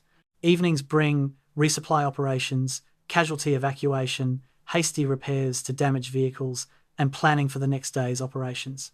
Nights bring scattered skirmishing as patrol actions probe defences and harassment, fire disrupts rest. Sleep becomes a luxury measured in minutes, not hours. Meals are eaten cold from cans. Personal hygiene is abandoned. The men of both armies exist in a state of continuous exhaustion that degrades judgment and increases the likelihood of fatal mistakes. By September 25th, both commanders recognize privately that this battle cannot continue indefinitely. General Balck's staff calculates that fuel stocks provide perhaps 4 more days of offensive operations, ammunition perhaps 6 days, crew endurance perhaps 3 days. Lieutenant Colonel Abrams receives reports that tank maintenance is falling behind, that crew replacements cannot keep pace with casualties, that ammunition expenditure exceeds supply by 20% daily. Both men are experienced enough to recognize the pattern. This is an army approaching culmination point, the moment when offensive capability collapses under accumulated strain. The question is, which army reaches culmination first? For the Germans, already fighting with inadequate resources against an enemy with superior logistics, the answer seems obvious. Yet Balck has spent his career achieving victories in impossible situations, and he is not yet prepared to concede defeat. He has one more card to play, one final offensive, using his remaining strength in a single concentrated blow. If it succeeds, he might achieve strategic objectives that have eluded him for a week. If it fails, 5th Panzer Army will lose offensive capability completely. On the evening of September 25th, Balck issues orders for that final attack, scheduled for September 27th, knowing it represents his last chance to turn tactical stalemate into strategic success. September 26th, 1944, 2200 hours. General Hermann Balck stands alone in his command post, a farmhouse cellar lit by kerosene lamps, and studies the map table that has dominated his thoughts for 8 days. Pins marking German units cluster in the Forêt de Paroy, color-coded by unit type and combat strength. Blue pins represent American positions arrayed along the Arracourt Ridge and surrounding villages. Red lines trace attack routes attempted over the previous week, each line ending in a cluster of black pins representing destroyed tanks.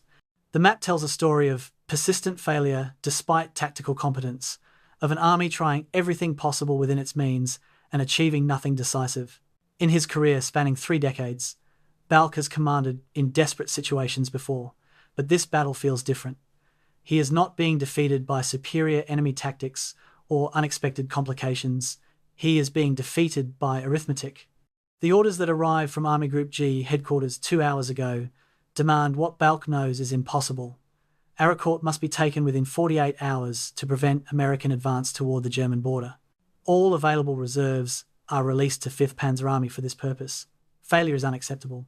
The directive comes from Hitler personally, routed through multiple command levels, but bearing the unmistakable tone of the Führer's obsessive micromanagement.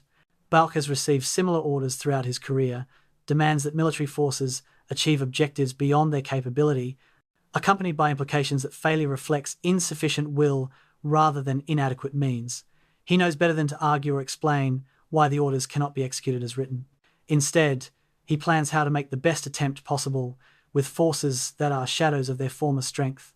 His staff has calculated that 5th Panzer Army currently possesses 75 operational tanks, down from 262 on September 19th. Additionally, approximately 30 damaged tanks might be returned to service within 24 hours, if repair facilities can obtain necessary parts and mechanics work through the night. This represents the total armoured strength available for the final offensive. Supporting units are similarly depleted. Infantry battalions operating at 40 to 50% strength. Artillery battalions rationing ammunition. Engineer companies exhausted from continuous operations. Fuel stocks provide perhaps 2 more days of offensive operations, 3 at most if consumption's carefully managed. The picture is bleak but not hopeless. 75 tanks, properly employed with adequate support, might still achieve a breakthrough if American defences have weakened proportionally.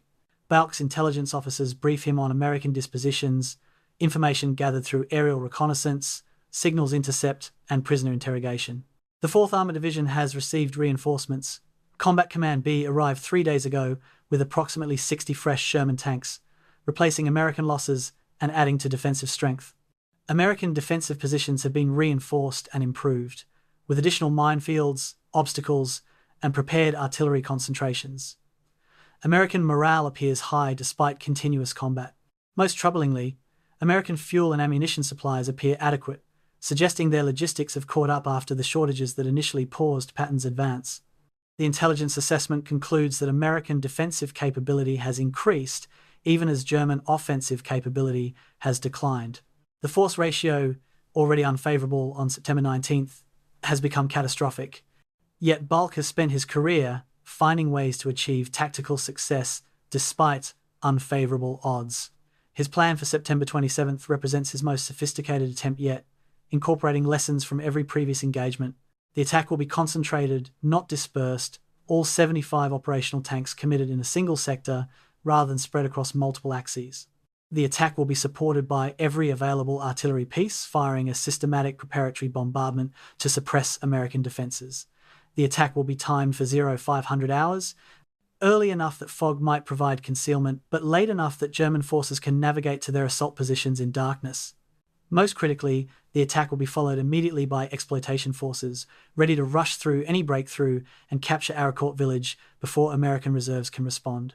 On the morning of September 27th, 0500 hours, the final German offensive begins with an artillery barrage more intensive than any previous bombardment. Every gun in 5th Panzer Army, supplemented by corps artillery and some divisional guns borrowed from adjacent sectors, fires a systematic program calculated to saturate American defensive positions with high explosive. The bombardment lasts 30 minutes, expending ammunition stockpiled carefully over the previous week. When the guns fall silent at 0530, German armour advances from the Forêt de Paroy in a concentrated formation that represents the last offensive capability of Hitler's forces in Lorraine.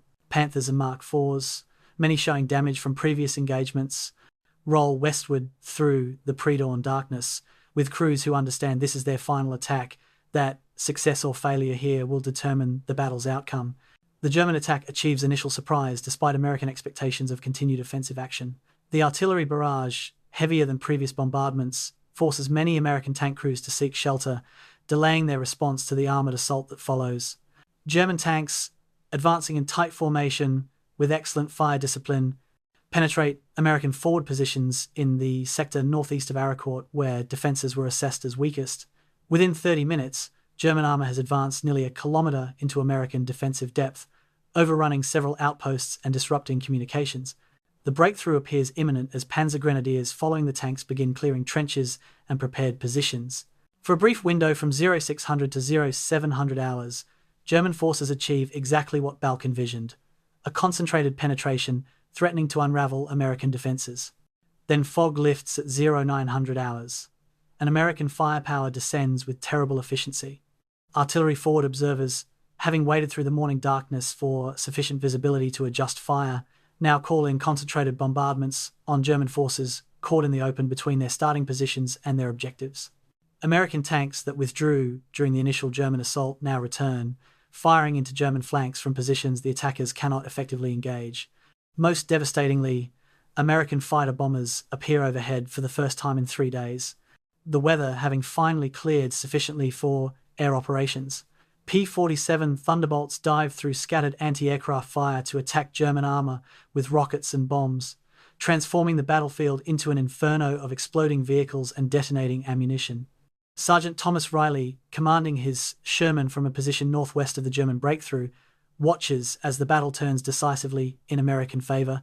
His platoon had withdrawn during the initial German assault, trading space for survival, but now reoccupies positions that provide flanking fire into the German salient. Through his commander's periscope, Riley sees German tanks attempting to withdraw, their formation dissolving as individual vehicles seek escape routes. He identifies a Panther at approximately 800 meters, its side armor exposed as it turns to retreat. Gunner, target tank, 10 o'clock, 800. His gunner acquires the target smoothly. Identified. Riley waits for the optimal moment when the Panther is in profile and stationary. Fire. The 76mm round strikes the Panther's side armor and penetrates. The German tank shuddering to a halt as flames erupt from its engine compartment. Target destroyed. Next target, 11 o'clock, 900 meters. By 1400 hours, the German offensive has collapsed completely. 29 panzers burn in the fields northeast of Arracourt, their crews dead or captured or fleeing on foot toward the forest. German infantry caught in the open when the attack stalled, surrender in groups, or attempt to escape under cover of smoke from burning vehicles. The exploitation force that was supposed to rush through the breakthrough never commits, held in reserve when commanders recognize that no breakthrough has been achieved. American losses are significant but sustainable. 7 Shermans destroyed, approximately 40 casualties. The kill ratio, more than 4-1 in American favor, reflects the advantages that compound when defenders occupy prepared positions with superior firepower and air support. In his command post, General Balk receives reports of the disaster with the controlled emotion of a professional who has experienced failure before and will not allow it to cloud his judgment. He listens as his staff officers describe the sequence of events: initial success, fog lifting, concentrated American counterfire, air attacks, disintegration. When the final casualty reports arrive, Balk studies them in silence. 5th Panzer Army now possesses approximately 26 operational tanks, less than 10% of its starting strength 9 days ago. Infantry units report strengths of 30 to 40%. Artillery ammunition is nearly exhausted. Fuel stocks provide perhaps one more day of limited operations. The army has lost offensive capability completely. Any further attacks would be gestures, not serious military operations. At 1600 hours, Balk composes a message to Army Group G headquarters requesting permission to withdraw to defensive positions 15 kilometers east of Arracourt. The message is carefully worded, emphasizing that continued offensive operations are impossible given current force strength, that defensive operations offer the only chance to preserve remaining combat power, that further attacks will simply destroy 5th Panzer Army without achieving strategic objectives. He transmits the message, knowing it will likely be rejected, that Hitler tolerates retreat only when absolutely unavoidable, that his request will be interpreted as defeatism rather than military realism. 2 hours later, the response arrives. Request denied. Hold current positions. Prepare to resume offensive operations when reinforcements arrive. Balk reads the message once, then sets it aside and turns to his staff. Gentlemen, we withdraw tonight regardless. If they want to court-martial me, I will be available after we've saved what's left of this army. The withdrawal order goes out immediately and German forces begin the long retreat eastward. Abandoning equipment, they lack fuel to move, leaving behind the burned hulks of nearly 240 tanks that mark 1 week of failed offensives. The Battle of Arracourt, though fighting will continue sporadically for several more days, is effectively over. September 25th, 1944, 1300 hours. Captain James Mitchell, piloting a P-47 Thunderbolt fighter bomber with the call sign Ramrod 23, breaks through a layer of clouds at 8,000 feet and sees below him the most target-rich environment he has encountered in 6 months of combat flying. The weather, which has prevented air operations for 4 consecutive days, has finally cleared enough for his squadron to launch ground attack missions. Below him, the landscape around Arracourt resolves with the clarity of a military map. The village itself, the forested areas to the east where intelligence reports German armor concentrating, the farmland scarred by shell craters and tank tracks. And movement. Vehicles moving across open ground, dozens of them, their shapes unmistakable, even from altitude. German tanks. Mitchell keys his radio, alerting his flight leader and wingmen to the targets below. Ramrod leader, this is 2-3. Multiple tanks in the open, grid coordinates. He reels off the location, simultaneously pushing his stick forward to begin a diving attack. The Thunderbolt responds instantly, its massive Pratt & Whitney radial engine pulling the aircraft into a steep descent that pins Mitchell against his seat. His airspeed increases rapidly, 250 knots, 300, 350. Through his gun sight, a German tank grows larger, details becoming visible. Mitchell selects rockets, checks that his armament switch is alive, and continues his dive. At 3,000 feet, he pickles his first pair of 5-inch rockets. The rockets ignite with brilliant flashes, streaking ahead of his aircraft toward the target below. The development of effective tactical air support for ground forces has taken the Allied Air Forces 3 years of trial and error to achieve. Early in the war, air-ground cooperation was haphazard at best. Bombers attacked pre-planned targets, regardless of changing ground situations.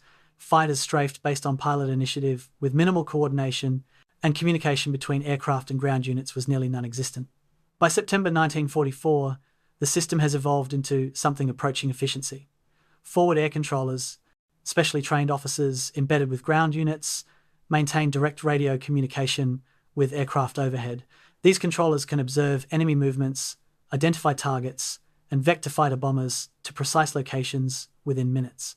The innovation, seemingly simple, has transformed tactical aviation from a separate activity conducted parallel to ground operations into an integrated component of combined arms warfare.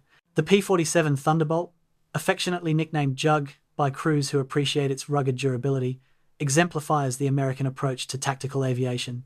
It is large and heavy by fighter standards, weighing 7 tons empty and nearly 9 tons loaded for combat. Its 2,000 horsepower engine provides adequate speed but exceptional durability, allowing the aircraft to absorb battle damage that would destroy lighter fighters. Its armament is devastating. 8 50 caliber machine guns, each loaded with 400 rounds, plus underwing stations that can carry bombs, rockets, or napalm. A single P-47 on a ground attack mission can deliver more ordnance than a World War I artillery battery. A squadron of 16 Thunderbolts can devastate an entire tank battalion in minutes. Captain Mitchell pulls out of his dive at 1,000 feet, simultaneously watching his rockets impact near the German tank and checking his surroundings for anti-aircraft fire. The rockets explode in brilliant flashes, one striking the tank directly and the other impacting just beyond it. The tank stops moving, smoke pouring from its engine compartment. Mitchell banks hard right, setting up for another attack run when tracer fire arcs past his canopy. German anti-aircraft guns, positioned to protect their armor, engage with automatic weapons that lace the sky with glowing projectiles. Mitchell jinks left, then right, spoiling the gunner's aim, while simultaneously calling out the anti-aircraft position to his flight. Ramrod flight, flak at grid 873245, watch your 6. The air attack on German positions around Arracourt on September 25th represents the first significant tactical air operation in the battle area since September 19th. Weather has grounded most aircraft for 5 days, limiting air support to occasional reconnaissance flights that provided intelligence but no direct fire support.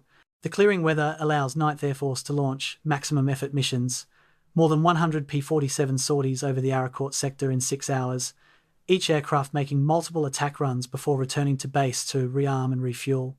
The fighter bombers attack German armor, supply vehicles, artillery positions, and any target identified by forward air controllers as threatening American ground forces. The cumulative effect is devastating beyond what ammunition expenditure might suggest. Lieutenant Hans Weber, commanding a Panther tank that survived the morning engagement on September 25th, experiences the air attack from the receiving end and gains new understanding of his predicament. His tank sits in a woodlot northeast of Arracourt, hidden under camouflage netting, its crew resting after 6 hours of combat. Weber hears aircraft engines, distant at first but rapidly growing louder. He climbs out of his tank and scans the sky, spotting 4 P-47 seconds diving toward his position. There is no time to start the engine and move. No time to do anything except scramble for cover. Weber throws himself into a drainage ditch 10 meters from his tank as the first P-47 opens fire. 8 50 caliber machine guns converge on the woodlot, shredding trees and filling the air with flying debris.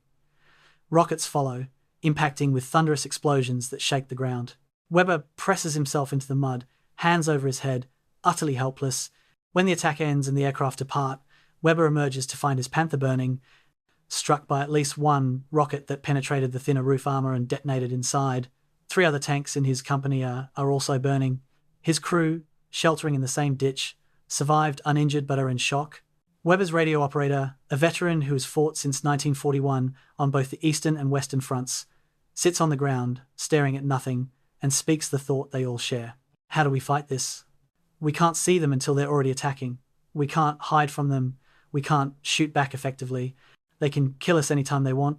Weber has no answer because there is no answer. The Luftwaffe, which once dominated European skies, is now almost entirely absent.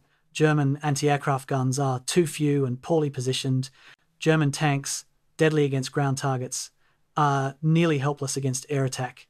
The statistics for air operations on September 25th through September 29th, when weather permits sustained fighter-bomber activity, demonstrate air power's impact on armoured warfare. Over 5 days, 9th Air Force flies 467 sorties over the Arracourt sector, expending thousands of rounds of ammunition, hundreds of rockets, and tons of bombs. Post-battle assessment credits air attacks with destroying or damaging approximately 250 German vehicles, tanks, trucks, artillery pieces, and half-tracks. Some of these assessments are undoubtedly optimistic. Pilots frequently overestimate damage inflicted during rapid attack runs, but even conservative estimates suggest that tactical air power destroyed more German vehicles than ground combat during the same period. Air power's psychological impact exceeds even its material destruction. German forces become reluctant to move during daylight, knowing that any movement attracts immediate air attack. The integration of air and ground operations at Arracourt represents doctrine developed through painful experience in North Africa, Sicily, and Normandy. Forward air controllers, officers specifically trained to coordinate air support, position themselves with frontline units, and maintain radio contact with aircraft. When ground commanders identify targets requiring air attack, requests flow through this network to aircraft already airborne and orbiting in cab rank positions, ready to respond within 15 minutes. The system works because it is simple, because radio communication is reliable, and because pilots and ground officers trust each other to provide accurate information. German forces attempting similar coordination struggle with inadequate radios, shortage of aircraft, and lack of training in combined operations. On September 27th, during the final German offensive, tactical air power delivers its most decisive intervention. Fighter bombers attack German armor caught in the open when fog lifts, transforming a tactical stalemate into a catastrophic defeat. Captain Mitchell, flying his 3rd sortie of the day, describes the scene in his post-flight report. Enemy tanks concentrated in approximately 2 square kilometers, attempting to withdraw toward the forest. Our flight made 5 attack runs, expending all ordnance. Multiple tanks observed burning, many vehicles abandoned. Enemy appeared confused and disorganized, making excellent targets. The clinical language masks the horror of the attack from the German perspective. Tanks exploding, crews burning, survivors running across open ground while machine guns strafe them from above. It is mechanized warfare at its most brutal, technology destroying men and machines with industrial efficiency. By September 29th, German forces remaining near Arracourt have adapted their tactics in recognition of air power's dominance. They move only at night or in fog. They disperse vehicles widely rather than concentrating. They position anti-aircraft guns prominently, hoping to deter attacks even though ammunition shortages limit sustained fire. They camouflage everything meticulously, knowing that concealment is their only defense. These adaptations reduce casualties but also reduce operational effectiveness. An army that can move only in darkness or fog, that must disperse its strength to avoid air attack, that spends more effort on concealment than maneuver, has lost offensive capability. The Battle of Arracourt demonstrates what military theorists have predicted, but previous battles have not definitively proven. Tactical air power, properly integrated with ground forces, can defeat armoured formations regardless of technological superiority in tanks. The lesson will shape military doctrine for decades, leading to increased emphasis on air defense systems and integrated air-ground operations. But for the German forces at Arracourt in September 1944, the lesson comes too late and at too high a cost. They face an enemy who controls the skies absolutely, and that control makes their tank superiority irrelevant. September 29th, 1944, 0400 hours. In a cellar headquarters 5 kilometers east of Arracourt, a German fuel officer presents General Hermann Balck with calculations that confirm what both men already know. 5th Panzer Army has approximately 48 hours of fuel remaining at current consumption rates. Offensive operations are impossible, defensive operations are marginally sustainable, retreat, if ordered, must begin immediately or risk abandoning vehicles that cannot be moved. Bolt listens to the briefing with the expression of a man who has heard similar reports too many times to react emotionally. He dismisses the fuel officer with instructions to prepare detailed fuel distribution plans for withdrawal operations, then sits alone studying maps by lamplight. The time has come to acknowledge what he has known since September 27th.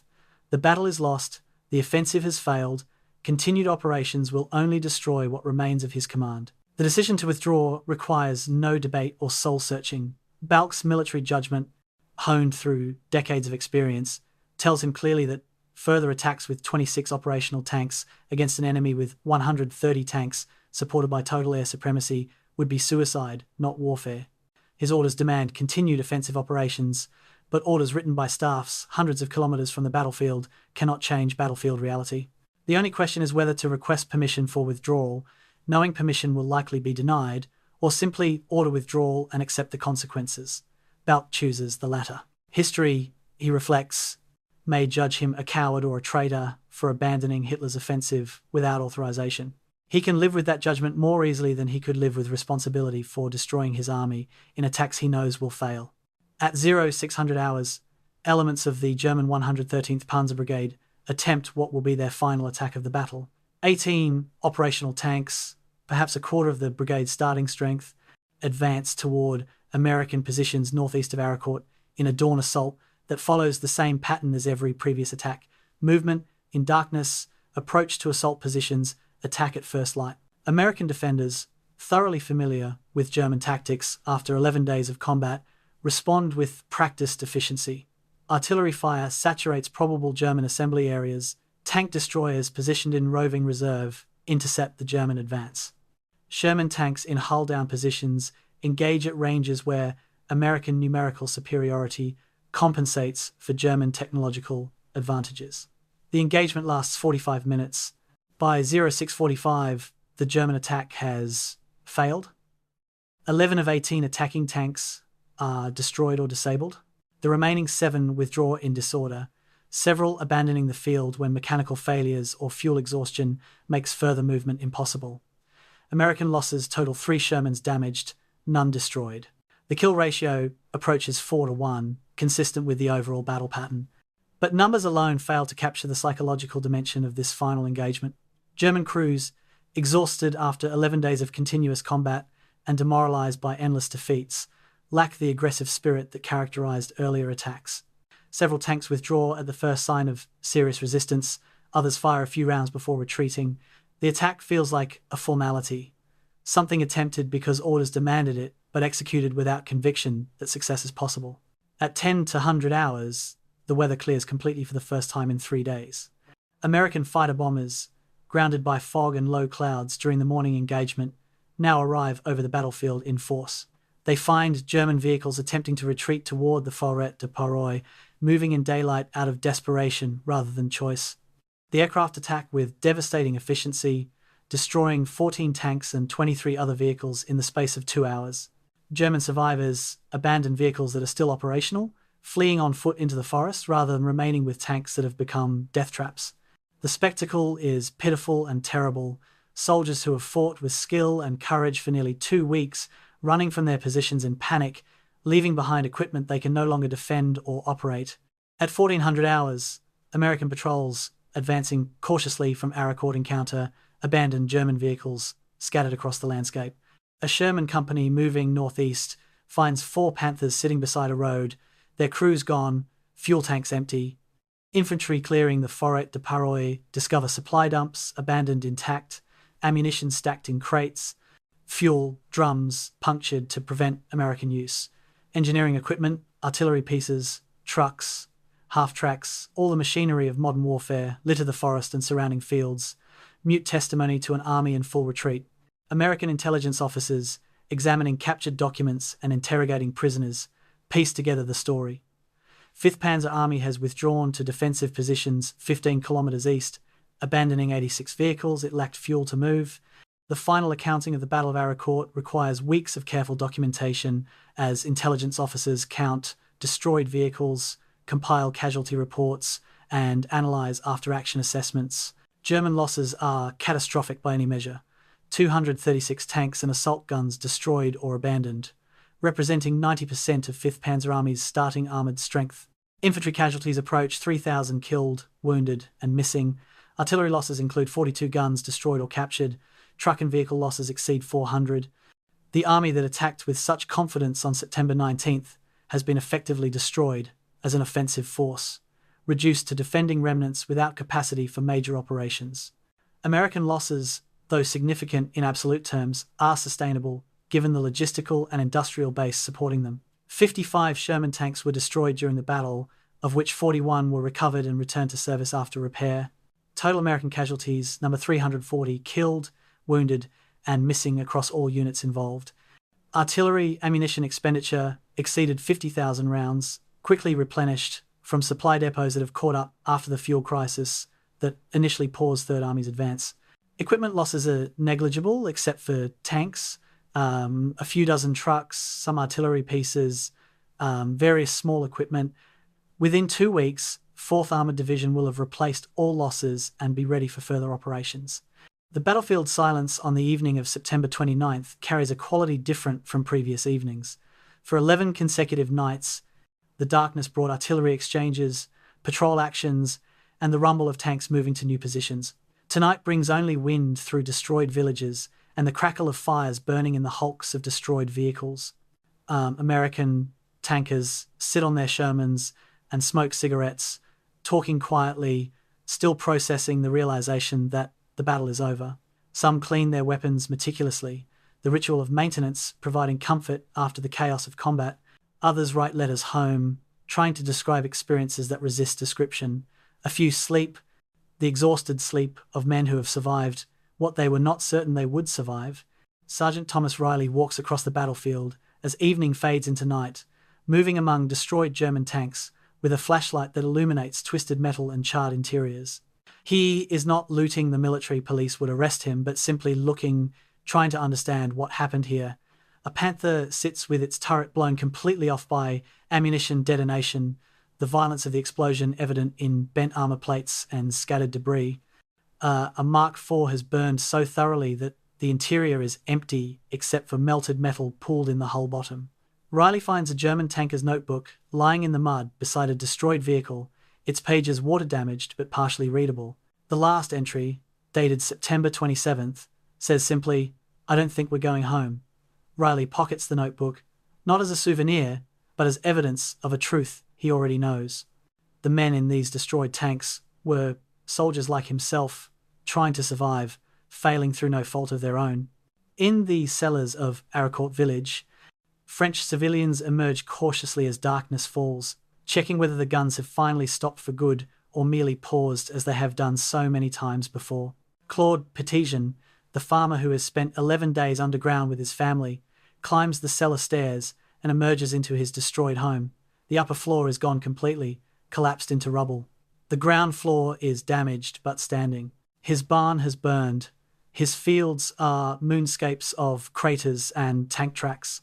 But he is alive, his family is alive, and the battle appears to be over.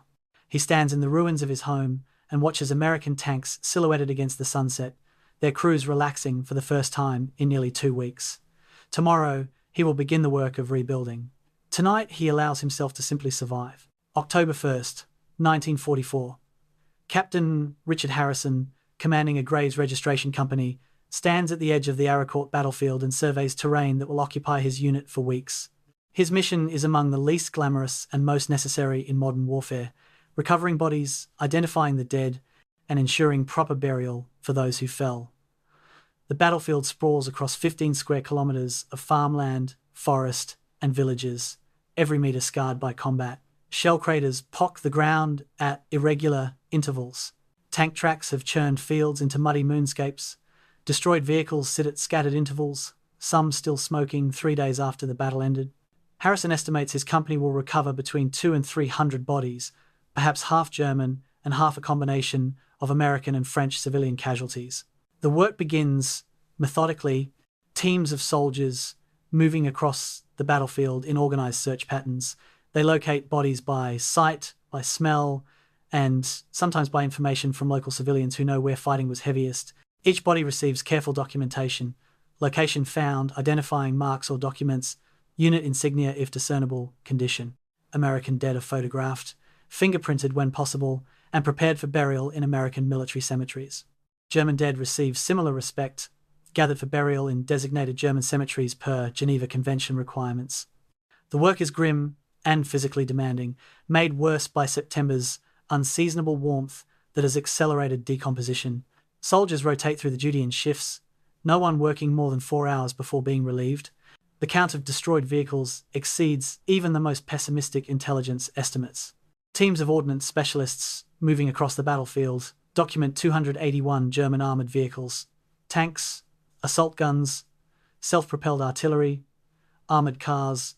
Some are destroyed beyond recognition, burned so thoroughly that only running gear and automotive components remain identifiable. Others show relatively minor damage, disabled by mechanical failure or fuel exhaustion rather than enemy fire. A Panther sitting beside a road appears undamaged until inspection reveals its transmission has failed, the chronic weakness that plagued German heavy tanks throughout the war.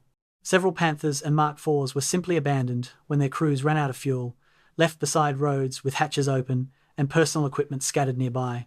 American salvage operations begin immediately, priorities determined by practical considerations of value and repairability. Of 55 Shermans destroyed during the battle, 41 are recoverable with varying degrees of repair work required. Recovery vehicles tow damaged tanks to field maintenance facilities where mechanics assess damage and begin repairs. Some tanks need only minor work, replacement of damaged road wheels, repair of track, minor engine maintenance. These vehicles return to service within days. Others require extensive rebuilding, new transmissions, replacement turrets, complete engine overhauls. These repairs take weeks, but are still faster and cheaper than building new tanks. 14 Shermans are assessed as total losses, too severely damaged to justify repair effort. These hulks will be cannibalized for spare parts or scrapped. The villages caught in the battle zone present different challenges entirely. Arracourt, which sat at the center of the fighting, has sustained damage to approximately 60% of its buildings. The village church, used as an observation post by American artillery spotters, took direct hits from German counter-battery fire and collapsed completely. The town hall is a burned shell. Houses that stood for centuries are now piles of rubble. French authorities estimate that restoring Arracourt to habitable condition will require 6 months of intensive reconstruction and considerable material investment. Retelling, site of particularly heavy fighting on September 22nd, sustained even worse damage, with 80% of structures destroyed or severely damaged. The French government, impoverished by 4 years of occupation and barely functioning, has limited resources to assist reconstruction. Civilian casualties, though lower than might be expected given the battle's intensity, still represent tragedy for small communities. 89 civilians were killed during the 11 days of combat, most by artillery, fire, or bombing that struck homes and cellars where families sheltered. 200 more suffered injuries ranging from minor to severe. Some deaths result from direct military action, shells striking occupied buildings, tanks crushing homes where people were trapped. Others result from secondary effects, smoke inhalation from fires, structural collapse, lack of medical care for treatable conditions. The French Red Cross establishes a field hospital in Nancy to treat civilian casualties, but many injured suffer permanent disabilities due to delayed treatment or inadequate medical resources. The problem of unexploded ordnance complicates both military operations and civilian reconstruction. Combat consumed enormous quantities of ammunition. American forces fired approximately 50,000 artillery shells, Germans perhaps half that number. Not all ordnance detonates on impact. Artillery shells sometimes burrow into soft ground without exploding. Bombs drop from aircraft with faulty fuses. Mortar rounds land in mud that cushions impact and prevents detonation. French authorities, working with American engineers, estimate that approximately 2,400 pieces of unexploded ordnance litter the battlefield and surrounding areas. Clearing this ordnance will require systematic surveys conducted by explosive ordnance disposal specialists, dangerous work that continues through 1946. The environmental damage to Lorraine farmland shocks agricultural experts who survey the area after combat ends. Tank tracks, typically 8 to 16 inches wide and exerting tremendous ground pressure, compress soil and destroy drainage patterns. Areas that saw heavy tank traffic have been churned into moonscapes where normal farming equipment cannot operate. Shell craters, numbering in the thousands, interrupt field patterns and create drainage problems. Some agricultural land will require complete regrading and soil rehabilitation before crops can be planted. Experts estimate that restoring battlefield areas to full agricultural productivity will take 5 to 10 years, even with intensive effort. Some areas, particularly those contaminated with fuel and lubricants from destroyed vehicles, may require decades to recover fully. Ernie Pyle, the legendary war correspondent, visits Arracourt in early October and files a dispatch that attempts to convey the battlefield's impact. I have walked battlefields from North Africa to France, seen the detritus of combat from Kasserine Pass to the hedgerows of Normandy, but Arracourt is something else entirely. The sheer concentration of destruction, the density of burned vehicles and cratered ground, suggests an intensity of combat that is difficult to comprehend. This was not a battle that swept across terrain, leaving scattered evidence. This was two armies locked in place for 11 days, pounding each other with every weapon available, transforming peaceful farmland into industrial slaughterhouse. The cleanup will take months. The memories will last forever. By mid-October, the battlefield has been largely cleared of immediate hazards. Bodies have been recovered and buried. Destroyed vehicles have been removed or pushed into ditches. Unexploded ordnance in main traffic areas has been cleared or marked. Villages begin reconstruction, though the work proceeds slowly, given limited resources and competing priorities. Farmers return to fields where fighting occurred, beginning the long process of restoration. The Battle of Arracourt fades from immediate military attention as focus shifts to continuing operations toward Germany. But for the people of Lorraine, for the soldiers who fought there, for the families of men who died there, Arracourt remains an open wound that will take years to heal and decades to understand. The battlefield falls silent, but the silence carries weight of memory, sacrifice, and loss that numbers alone cannot capture. October 3rd, 1944. General George S. Patton Jr., commander of 3rd Army, arrives at 4th Armored Division headquarters near Arracourt in a motorcade that includes 3 jeeps, 2 command cars, and enough military police to secure a small city. His visit has been hastily arranged, announced only 24 hours in advance, typical of Patton's command style that emphasizes personal presence and direct observation. Lieutenant Colonel Creighton Abrams, still wearing the uniform he slept in after 72 continuous hours of operations, waits at the division command post with his battalion staff, uncertain what to expect. Patton emerges from his command car wearing immaculate uniform and gleaming helmet, surveys the assembled officers with the expression of a man inspecting property he owns, then breaks into a broad smile. "Gentlemen," he announces, his voice carrying the precise diction of a man who studied public speaking extensively, "you have just won the greatest tank battle fought by American forces in this war." The awards ceremony that follows is pure theatre, Patton at his most performative. He assembles the division in a field beside the headquarters, hundreds of soldiers in formation while their general pins medals and makes brief remarks about courage and excellence. 2 distinguished service crosses go to tank commanders who destroyed multiple German vehicles at close range. 37 Silver Stars recognize various acts of valor during the 11-day battle. 127 Bronze Stars honor soldiers whose specific actions merit recognition. Abrams receives a promotion to full colonel and command of Combat Command B, a jump in responsibility that reflects Patton's assessment of his tactical performance. The ceremony takes 90 minutes, every minute carefully staged to maximize impact on morale and unit cohesion. After the formal ceremony, Patton meets privately with Abrams and select staff officers in a farmhouse that serves as division headquarters.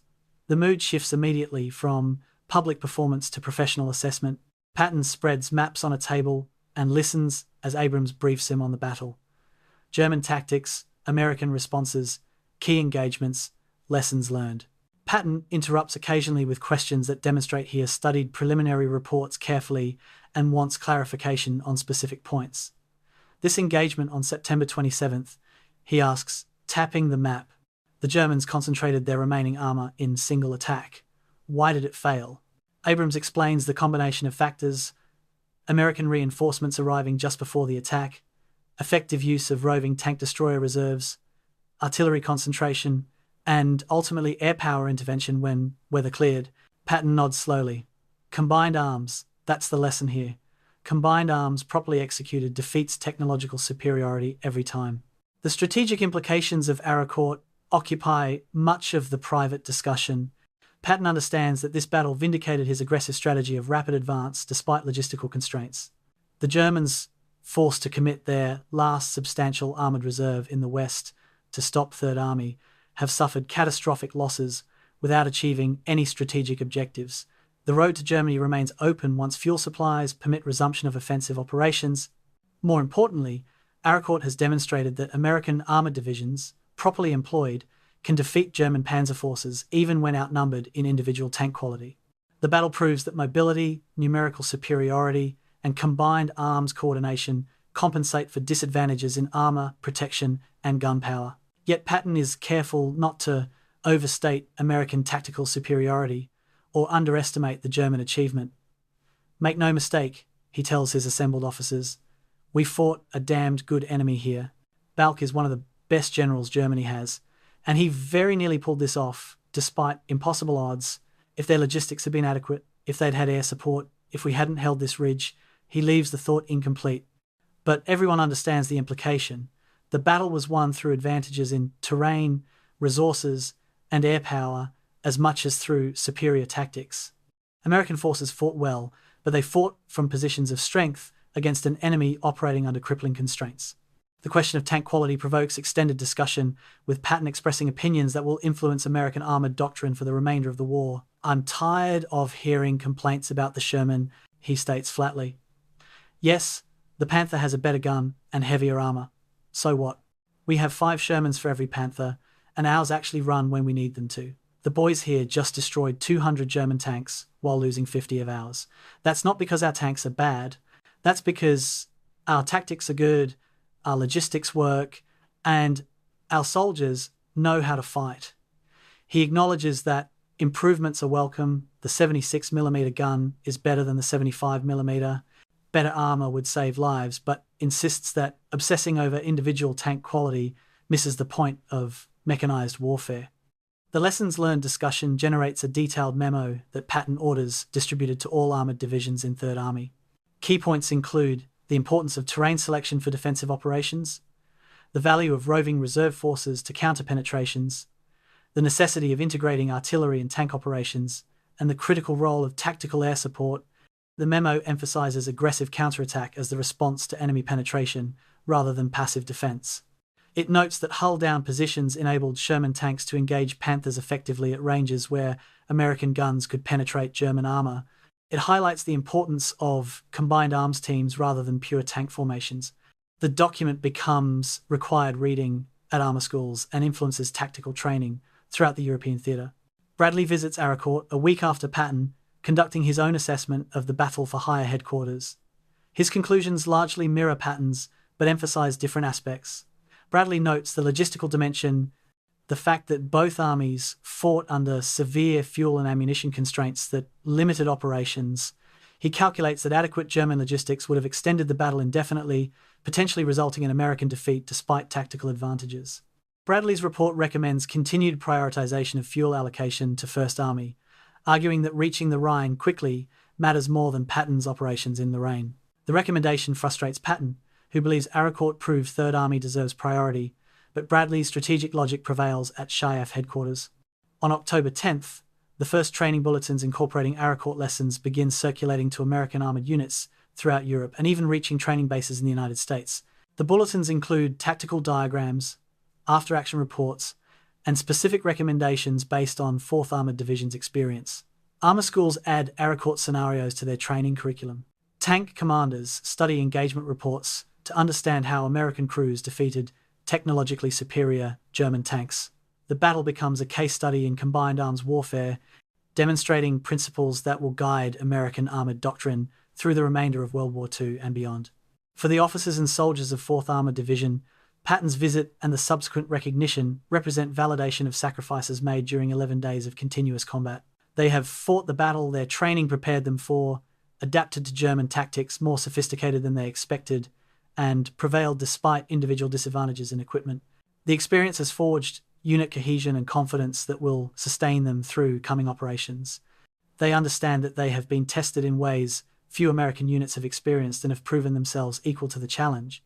The battle's immediate impact fades as they prepare for further advances toward Germany, but its memory remains a shared experience that binds survivors together and defines their identity as soldiers who fought at Arracourt. May 8, 1945. General Hermann Balck, recently captured by American forces advancing through southern Germany, sits in a temporary detention facility and waits for the interrogation he knows is coming. The war has ended officially today, Nazi Germany surrendering unconditionally after 12 years of rule that promised a 1,000-year Reich. Balck feels no particular emotion about the collapse. He saw it coming years ago, recognized the strategic impossibility of Germany's position, understood that tactical excellence could delay but not prevent ultimate defeat. Now comes the accounting, the process of examining what happened and why. He expects harsh treatment, possibly war crimes, accusations given his rank and responsibility. Instead, the American officer who enters the room introduces himself as a historian, not a prosecutor, and asks if Balck would be willing to discuss the Battle of Arracourt. The interrogation extends over several sessions in May and June 1945, conducted by officers from the U.S. Army's historical section who recognize that Balck possesses insights into armored warfare that should be captured while memory is fresh. Balck speaks freely, his English adequate for technical discussion, occasionally lapsing into German when searching for precise terminology. He describes the constraints under which 5th Panzer Army operated, the impossible orders from higher headquarters, the progressive degradation of German combat power over 11 days of fighting. His analysis is clinical, stripped of emotion or self-justification, the assessment of a professional examining operational failures, with the detachment of a surgeon studying a failed procedure. When asked why the Arracourt offensive failed, Balck's response is immediate and unequivocal: logistics. We lost the battle before the first shot was fired because we lacked adequate fuel, ammunition, and air support to sustain operations against an enemy who possessed all three in abundance. He elaborates with specific examples: Panthers with superior guns but no fuel to maneuver into advantageous positions, Panzer Grenadiers without ammunition to suppress American defenses, tanks destroyed by aircraft that German anti-aircraft guns lacked ammunition to engage effectively. Tactics matter, Balck continues, but logistics determine what tactics are possible. We fought brilliantly within our constraints and lost anyway because the constraints were impossible. The discussion of American tactical performance draws grudging respect from Balck, who has spent his career fighting enemies he considered inferior to German forces. The Americans at Arracourt fought intelligently, he acknowledges. They occupied excellent defensive terrain and exploited it fully. They adapted to our tactics faster than we could develop new approaches. Their junior officers showed initiative and creativity I did not expect. Their combined arms coordination exceeded anything I encountered on the Eastern Front. He notes particularly the American use of roving reserves to counter German penetrations, a tactic that prevented German forces from consolidating gains, even when initial attacks succeeded. But Balck reserves his highest praise for American logistics and industrial capacity. The critical difference was not in individual combat, but in sustainability. When we destroyed an American tank, 3 more arrived as replacements within days. When Americans destroyed our tanks, we received no replacements. When we exhausted ammunition, supply difficulties meant delays of days before resupply. Americans seem to have unlimited ammunition. This is not a criticism of American courage or skill. This is recognition that wars are won by factories and supply chains as much as by soldiers. His analysis reflects hard-earned understanding that military operations exist within economic and industrial contexts that ultimately determine outcomes. The question of whether Balck could have won with adequate resources produces thoughtful silence before he responds. Define winning. Could I have taken Arracourt with adequate fuel, air parity, and proper logistics? Perhaps. Probably. The Americans held strong positions, but not impregnable ones. With proper resources, I could have maneuvered around their strong points, used my mobility advantage, prevented them from concentrating their numerical superiority. He pauses, then adds a crucial qualification, but holding Arracourt would have achieved nothing strategically. Behind 4th Armored Division stood dozens more American divisions, unlimited supplies, complete air superiority. We might have won the battle and still lost the campaign within weeks. His assessment of specific engagements reveals professional analysis stripped of nationalistic bias. The September 19th disaster, when 113th Panzer Brigade lost 43 tanks in the first attack, Balck attributes to inexcusable command failure and inadequate reconnaissance. The September 27th final offensive he describes as Hitler demanding the impossible and me attempting it anyway out of misguided loyalty. He identifies the turning point as September 25th, when clearing weather permitted American air forces to attack German positions systematically. After that date, we could not maneuver in daylight, could not concentrate for attacks, could barely survive. Air power made our tank superiority irrelevant. Balck's comparison of American and German command cultures reveals insights that will influence post-war military doctrine. Germans are trained to obey orders precisely and execute plans thoroughly. This produces excellent results when plans are sound and circumstances match assumptions. But when situations change rapidly, our system responds slowly because junior officers await direction from above. Americans encourage junior officers to improvise solutions to unexpected problems. This sometimes produces chaos, but also enables rapid adaptation. At Arracourt, American adaptability defeated German precision. When interrogators ask about the Sherman tank's reputation, Balck's response demolishes myths that have grown around German armoured superiority. The Sherman was adequate for its role, not exceptional, not terrible, simply adequate. Yes, our Panthers had better guns and armour, but Panthers broke down constantly, consumed fuel at rates we could not sustain, and required maintenance facilities we rarely possessed.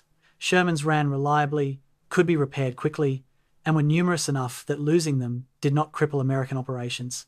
In war, adequate equipment in abundance defeats excellent equipment in insufficient quantities. His post-war writings, produced over decades of retirement, return repeatedly to Arracourt as exemplifying Germany's strategic collapse. In memoirs published in the 1960s, Balck describes the battle as my most frustrating defeat, a battle I knew we should not fight, fought as well as circumstances permitted, and lost because circumstances made victory impossible. He ranks Arracourt as demonstrating that by September 1944, Germany's strategic situation was hopeless, regardless of tactical performance. We could win local engagements through superior tactics and technology, but we could not win campaigns because we lacked the resources to sustain operations against an enemy with unlimited supplies. The question of personal responsibility troubles Balck more than he admits in official interrogations. In private correspondence with fellow officers after the war, he expresses regret for continuing attacks he knew would fail, for sacrificing soldiers to obey orders he recognized as militarily senseless, for prioritizing loyalty to Hitler over responsibility to his men. I should have refused the September 27th attack, he writes to a friend in 1953. I knew it would fail. I attacked anyway and got hundreds of men killed for nothing. That is on my conscience. The admission suggests depth of reflection about command responsibility that official accounts rarely capture. Balck's final assessment of the battle, written in 1978, 4 years before his death, places Arracourt in the broader context of World War II's Western Front. The Battle of Arracourt demonstrated conclusively that Germany had lost the war by autumn 1944. We could still fight skillfully, could still win local engagements, but lacked the strategic resources to alter the war's trajectory. American material superiority, properly employed with adequate tactics, could not be defeated regardless of German skill or technology. The lesson was clear to anyone willing to see it. Continuation of the war after Arracourt served no military purpose and only increased German suffering. The passage reflects the perspective of a man who spent 3 decades analysing a battle that lasted 11 days, seeking lessons that extend far beyond tactical details into questions of strategy, logistics, and the relationship between military operations and industrial capacity that ultimately determines wars. November 1970. Christopher Gable, a military historian working on a doctoral dissertation, at Ohio State University, discovers a filing cabinet in the basement of the Military History Institute containing after-action reports from the 4th Armored Division's operations in Lorraine. He is researching American Armored Doctrine development, and the reports catch his attention because they describe 11 consecutive days of tank combat during September 1944. Gabel knows extensive literature exists about tank warfare in Normandy, the Battle of the Bulge, and operations in Germany, but he has encountered almost nothing about autumn 1944 operations in Lorraine. Curious, he begins reading.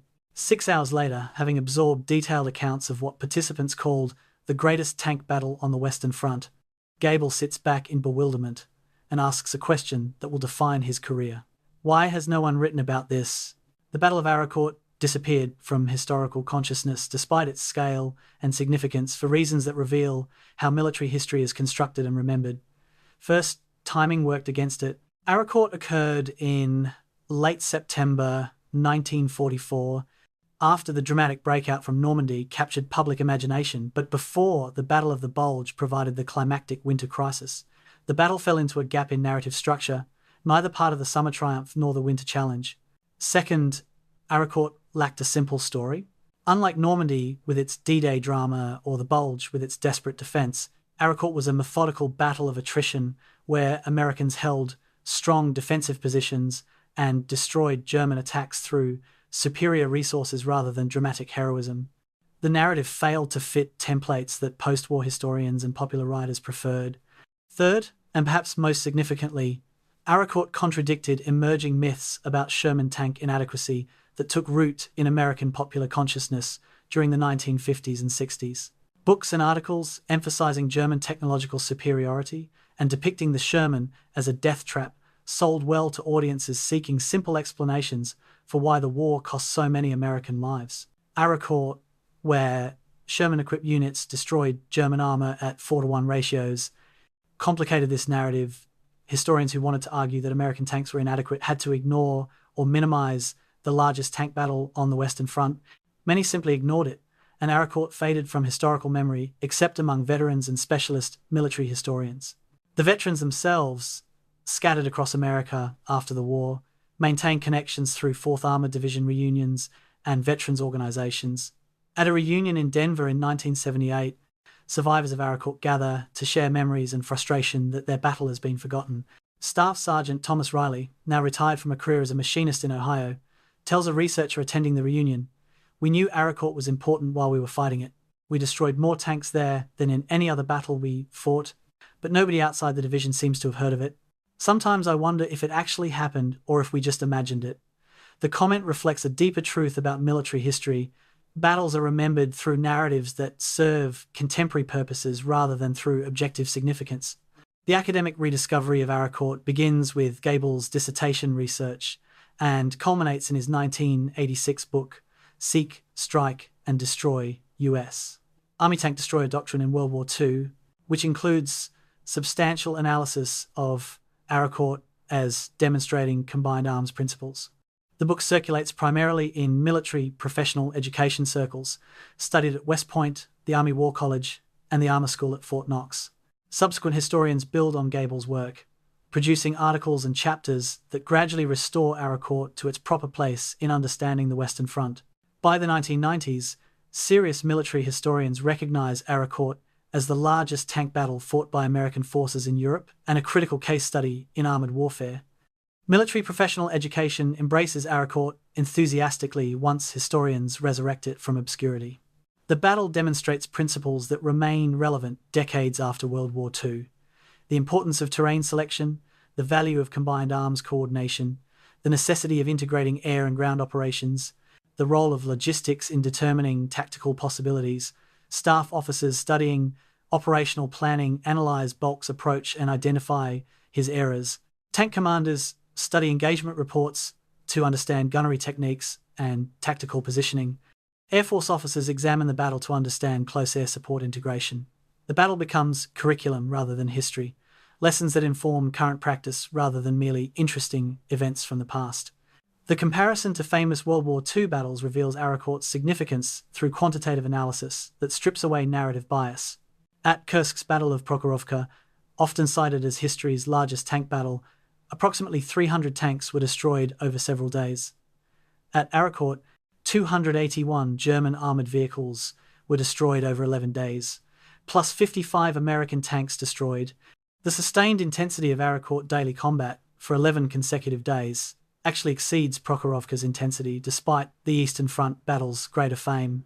During the entire Battle of the Bulge, approximately 800 Allied and German tanks were destroyed over 6 weeks across a front hundreds of kilometers wide. Arracourt's destruction density, hundreds of tanks in 15 square kilometers, exceeds any Western Front engagement in concentrated firepower and tactical intensity. The modern memorial at Arracourt, dedicated in 1994 on the battle's 50th anniversary, reflects the gap between local memory and broader historical consciousness. The French community, which lived through 11 days of combat and years of reconstruction, has maintained careful records and memory of the battle. The memorial includes plaques listing casualties, maps showing battle progression, and photographs of the destroyed villages. It receives perhaps a few hundred visitors annually, mostly local residents and occasional military history enthusiasts, a tiny fraction of the millions who visit Normandy beaches or other famous battle sites. The memorial's modest scale reflects Arracourt's historical obscurity despite its military significance. Veterans' perspectives on why their battle was forgotten reveal frustration mixed with acceptance. Lieutenant Colonel Creighton Abrams, who commanded at Arracourt and later rose to become Army Chief of Staff, rarely spoke publicly about the battle despite his willingness to discuss other World War II operations. When asked why, in a 1972 interview, Abrams responds, "Arracourt doesn't fit simple stories. We didn't liberate a country there. We didn't stop a dramatic enemy offensive. We just killed a lot of their tanks and lost a lot of ours and held our ground. It was important militarily, but it wasn't dramatic. History remembers drama more than it remembers competent professional work." The comment suggests understanding that historical memory serves cultural purposes beyond merely recording what happened. The battle's influence on American military doctrine far exceeds its historical fame. The Arracourt case study shaped Army development of airland battle doctrine in the 1980s, which emphasized combined arms integration and deep attack against enemy forces. Gulf War planning drew directly on Arracourt lessons about achieving local superiority through concentration and using air power to interdict enemy reserves. Modern military planners studying Arracourt recognize its demonstration that properly integrated air-ground operations can defeat numerically superior or technologically advanced enemies. The battle's doctrinal legacy persists even as its historical memory fades, an interesting inversion where practical lessons survive longer than historical narrative. Comparison to other forgotten battles suggests patterns in how military history is constructed and remembered. Battles that fit clear narratives last stands, breakthrough victories, dramatic reversals enter popular consciousness easily. Battles that demonstrate professional competence without dramatic turning points fade from memory despite military significance. Arracourt exemplifies professional competence. American forces selected good defensive terrain, fought effectively within their doctrine, adapted to enemy tactics, and won through systematic application of combined arms principles. This is precisely how modern militaries want to fight, but it makes poor storytelling compared to desperate defenses or bold offensives. The battlefield today, visited in 2020, shows little evidence of the combat that raged there 76 years earlier. The villages have been rebuilt, fields have been restored to cultivation, forests have regrown. A few markers indicate significant locations. A small memorial where American tanks held their positions, a plaque noting where German armor staged attacks, interpretive signs explaining the battle's progression. A farmer ploughing fields southeast of Arracourt occasionally uncovers shell fragments or equipment pieces, reminders that persist long after visible damage has healed. The landscape has returned to the pastoral character it possessed before September 1944, as though the 11 days of combat were an aberration in the land's longer history. The question of why Arracourt matters, addressed to a modern military audience, produces responses that emphasize tactical lessons over historical narrative.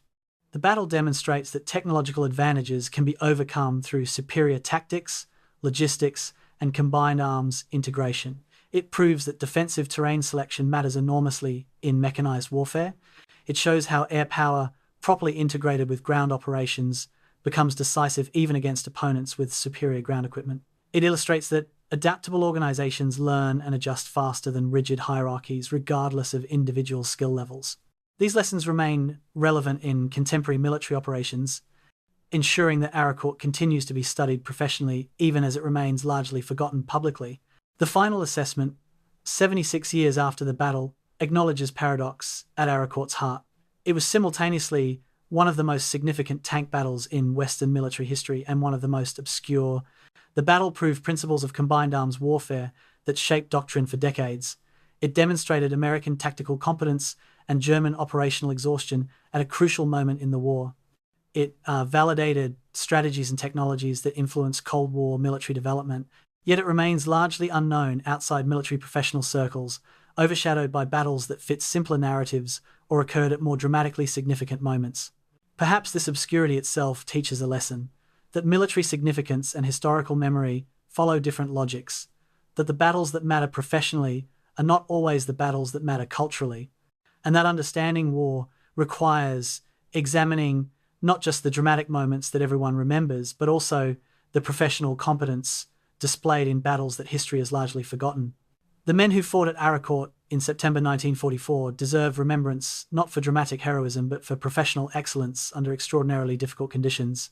They fought the kind of battle that modern militaries train to fight: systematic, professional, successful through competence rather than drama. That their battle has been forgotten says more about how we construct historical memory than about the battle's actual significance.